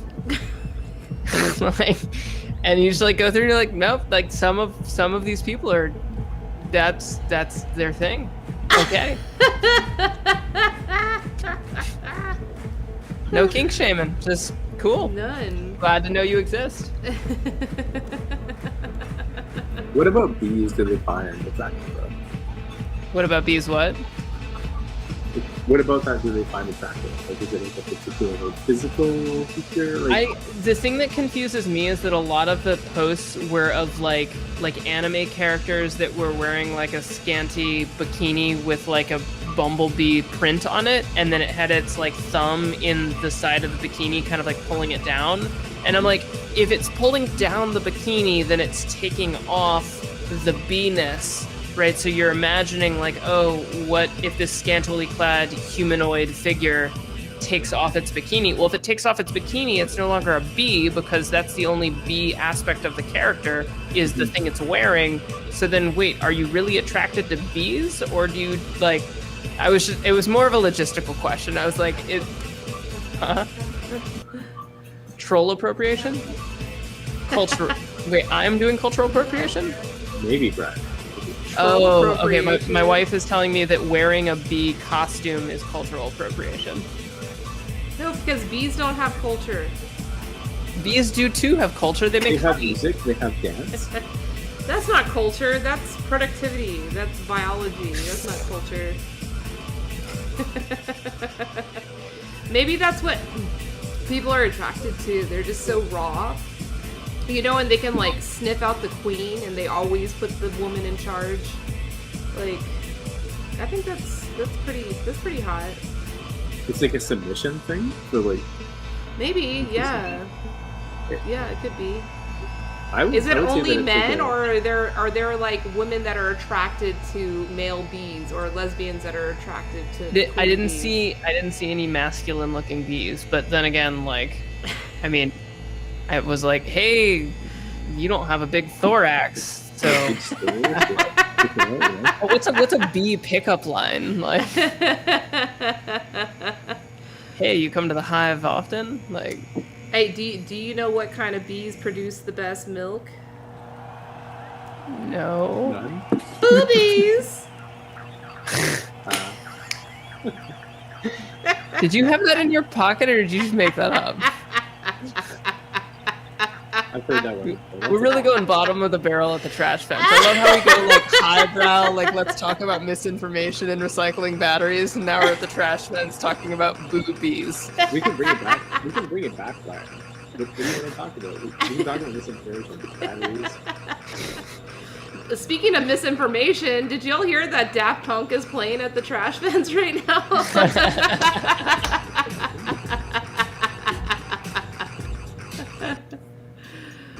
Oh man. You know, I've always been scared that like I'm gonna hear that rumor on the fly, and like, you know what? Maybe this is the year.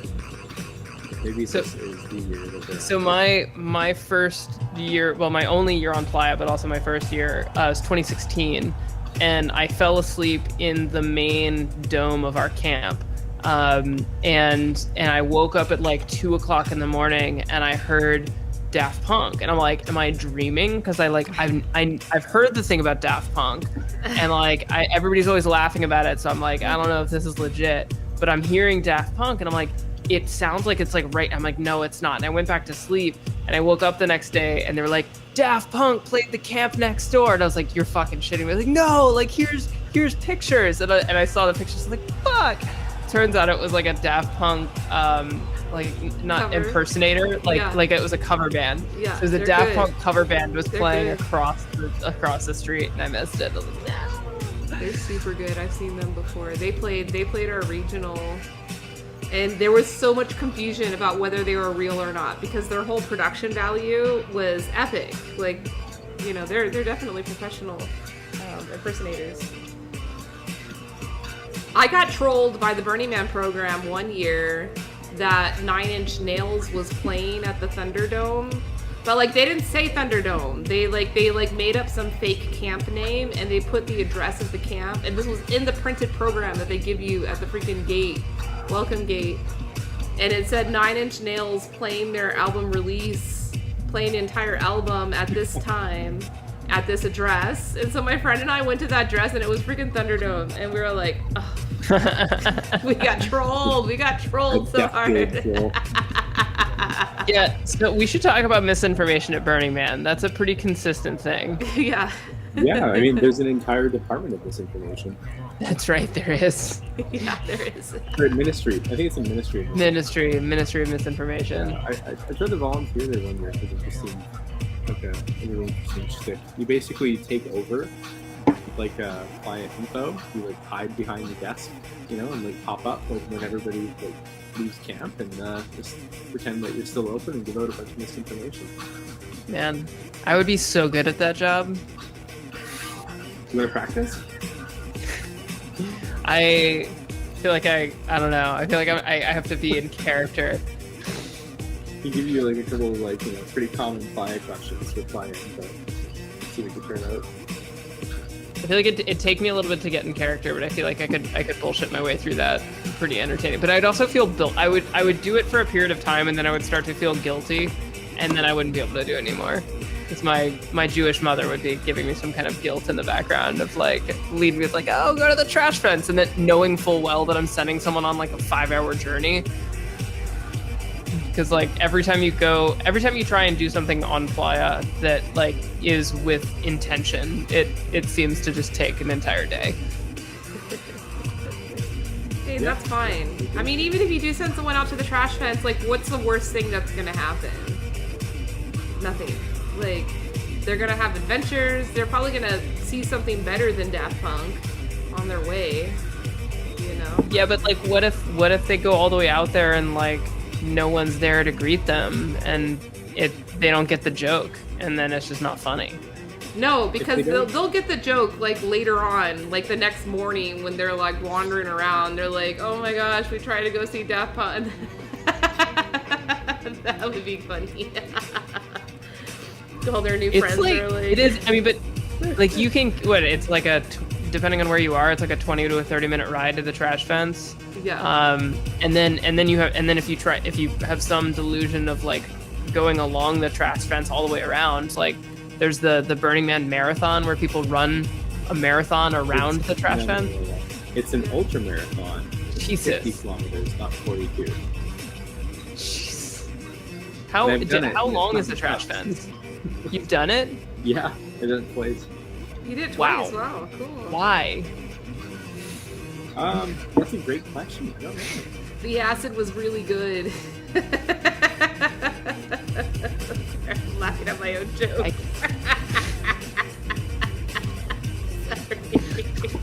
You You know, the best part about the ultra marathon though is the martini stand that they have set up at 2 o'clock on trash bags. Those people. What point in the ultra marathon is it? That would probably be about 8 kilometers in, and then so like every 8 kilometers, so like, There's a martini stand every 8 kilometers. yes. That just seems dangerous. I remember I drank a beer after Tough Mudder and I was like instantaneously drunk. Yeah, but did you keep on running afterwards? Because you actually burn it off super fast. By the time you have like your 2 double martinis at the trash bags, and then you run like maybe 400 meters, like you've almost like burned the whole thing off once you get to skate camp and they're yelling at you with their bottles of whiskey. That sounds like the most dangerous and also thrilling beer run ever. Running 50 kilometers on playa at Burning Man while drinking martinis and running fast enough to burn off the martinis before you get stupid drunk. It's fun. I don't know. I'm not really interested. I thought about it. I like to run, and I've been, training, and I'm like, oh, I can go to Burning Man and do the marathon. That'd be kind of a cool place to do a marathon. No, I want to go to Burning Man and just like lay around and eat bacon. That's all I want to do. You know what? You can have both. I've done it. You can have both. You can do it. I don't want to be bothered. Like, don't you have to wake up super early, or you just don't go to sleep? You gotta wake up super early, but I'll be honest, if you don't really sleep the day before, you spend like, what you do is like, it's on the Tuesday that the ultra marathon, and you have to be at the starting line at 5 a.m. Jeez. But the entire day before, you're drinking water and like telling people like, no, I gotta be sober the entire time. But like you're still having beers, but you're like eating oatmeal and popcorn and chips, like you're carb loading the entire day. And then like you're like, it's like 9 p.m. You're like, I should really go to sleep, and you end up staying up till like 11. You're like, okay, now I really have to go to bed, and now you're too nervous to go to sleep, and like you have to go bathroom a bunch of times. And before you know it, like you're at the starting line at 5 a.m. You haven't slept, and you've been drinking the day before. And then you do it. You somehow pull it off, like whether it takes you 4 hours or if it takes you 7 hours. How do you train for that? You do long runs. You train like you would run like a regular marathon. Do you drink alcohol during the long runs too? No. Seems like a variable that you haven't trained for. Yeah, although if you just like know enough about your alcohol tolerance and the like, weird shit you get up to when you're drunk, then you kind of know. But you know what? There's nothing more satisfying than like running across an ultramarathon finish line at Burning Man and having the megaphones yelling at you, like screaming where you're from and like your name, and like you might be drunk and like beat red and like sore and tired. You may not walk the next day, but it's really satisfying. And you recover super fast on the playa for whatever reason. It's something about like the salt and the heat, and just you really jerkify and like preserve yourself and like it doesn't affect you the next day so much. It's weird. Alright, you're talking me Do it. into I expect to see you out there at the starting line next year. Yeah. Well, hey, I train in the desert, so it's not like that part of it doesn't scare me. Like running in the sun, running in the heat, running in the dry desert, that doesn't scare me. It's just like when I go to Burning Man, I'm not trying to be training, Like I don't mind walking 50 kilometers in a day just from all the places I'm going, but I don't know. Maybe I'm just weird. I'll do it. But hey, Burning Man's finished. No more. I mean, all we got is this little digital thing we got. What? That's news That's to me. it. That's all we got. What? No. Right. It can't be done. I've spent all this money for preparing for next year. I have a thing. I got art, man. Is there The a art marathon will happening this persist. year at the Renegade? Is that Yes, happening? no. Cherry Bomb, the organizer of the ultra, she ran it today, and a bunch of participants ran it today. Did you Or not yet, virtually no, run they- it, once they started Spag? running You it should have yesterday. done that. You should have ran it from Topia. You can just like have your phone audio on. I'm ready. They did have the- Like you run, I'm just gonna stay next to you and shout the Rocky theme song. That would be so much appreciated. I shit you not. They had an art car following people for an entire lap. Like a 2-story art car playing Eye of the Tiger, and it was the most invigorating shit I've ever experienced in my life. That's actually really great because, like, with a marathon, you can't have like a rolling, like literally a rolling audience that's following you, and then also following you and trolling you. That makes it just a bajillion times better. I just wish I could like share photos with you right now of like our. We had a person following us with a bike like listening us and like with a speaker the entire time as well. Oh, that was cool. I do that. I would gear up a bike and or art car to follow the people who are running in the marathon, but I couldn't running in heat when the day before I want to be doing things and the day after I want to be doing things. Like I'll run a marathon somewhere else. But yeah, just on the bike with like the support group, the gardening and stuff. So Our- are our, we all gonna actually be on the playa next year? Is that the plan?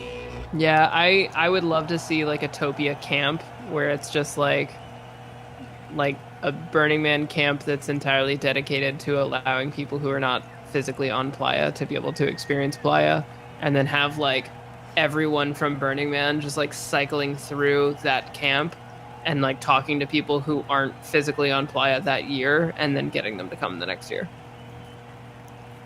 Everybody's gonna Radical inclusivity across dimensions. be. Yeah. How we'll get that much bandwidth onto the Playa, I'm not really sure yet, but we have a year to figure it out. Well, Skylink should be mobile and functional by that point, huh? Yeah, and well, Elon's a burner, so we could get him to give us some Starlink hookups. Yeah, it's super easy to ask Elon for Starlink hookups. So I Yo, got Elon, 3 can you last put week. like 1,000 new satellites over the Playa? You know what? Actually, He that probably we would would go probably for get a response from him. Yeah, as soon as it came out of my mouth, I'm like, Yeah, "Ah." that seems like the type of guy. Oh man. Hey, well, dudes, this has been super fun. I'm really grateful I got to meet you, Spag. You're a cool dude. You should hang out with us more often. Hey, we meet here every 2 weeks and do this thing. Usually, it's not on the Playa, so, but it's in I'll grab you a Tokyo. link. Yeah, yeah. Come back, Spag, or at least watch Brian's live again. Or you I'll like and subscribe or whatever people Yeah. do these days. Man, I don't think I've ever asked for someone to like and subscribe. really? But at least think about the Ultra, please. Oh yeah, really? Yeah, Is let's this do it? it. Let's fucking- Is it gonna let's change fucking my do it. life? Is it gonna I wanna make me tell a you better something. person? What's up? The reason why I did it, I was sitting around in like my part-time job, like I was working with some other person that had just like thought about doing it once, and we both talked to each other like, how crazy is that? Let's just try it. We'll do like a couple of training runs and then we'll show up on the Playa and just give it a whirl. And we did it. Let's do it. Wow. Let's do it. Yeah. Did you that first year? Did you Speaking take of the breaks topic to that walk? started this conversation, cults and culture.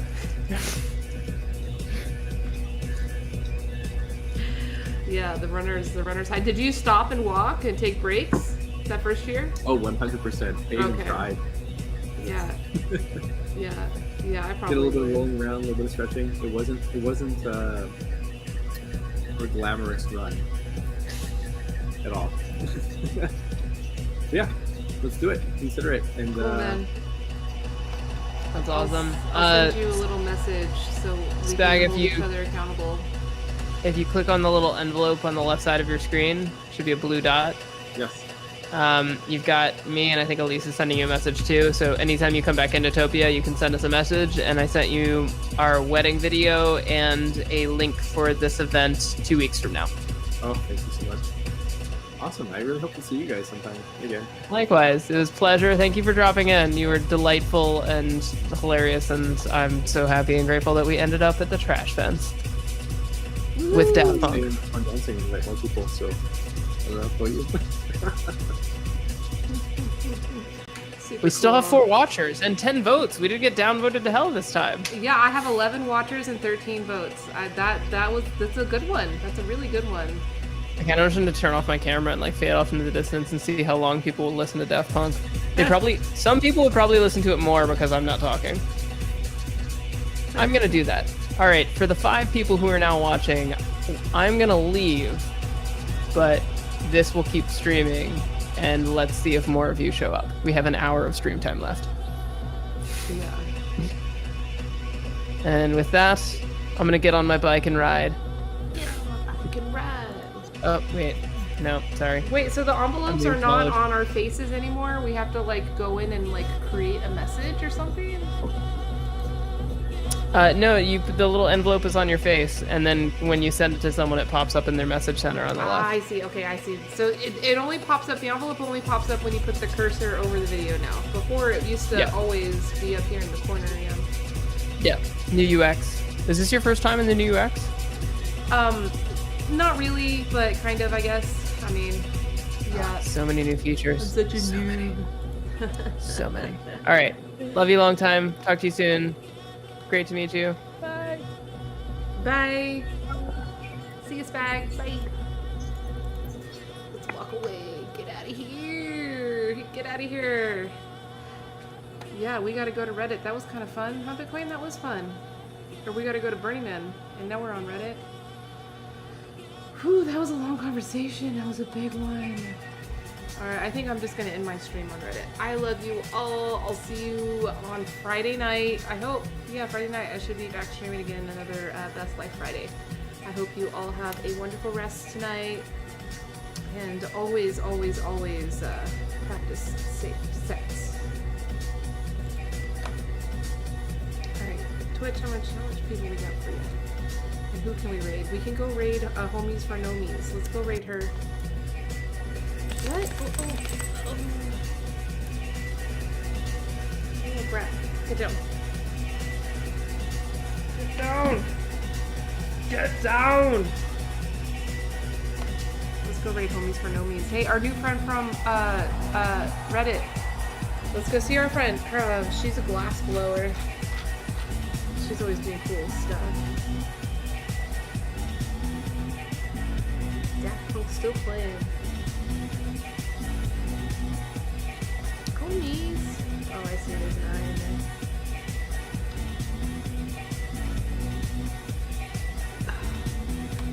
She's doing ASMR. I kind of don't like ASMR, but I love hers. Oh, she's playing her harp. Yes, let's go get her. She is playing her harp. Please join the raid. If you are here with us on Twitch, please join the raid. Show her some love.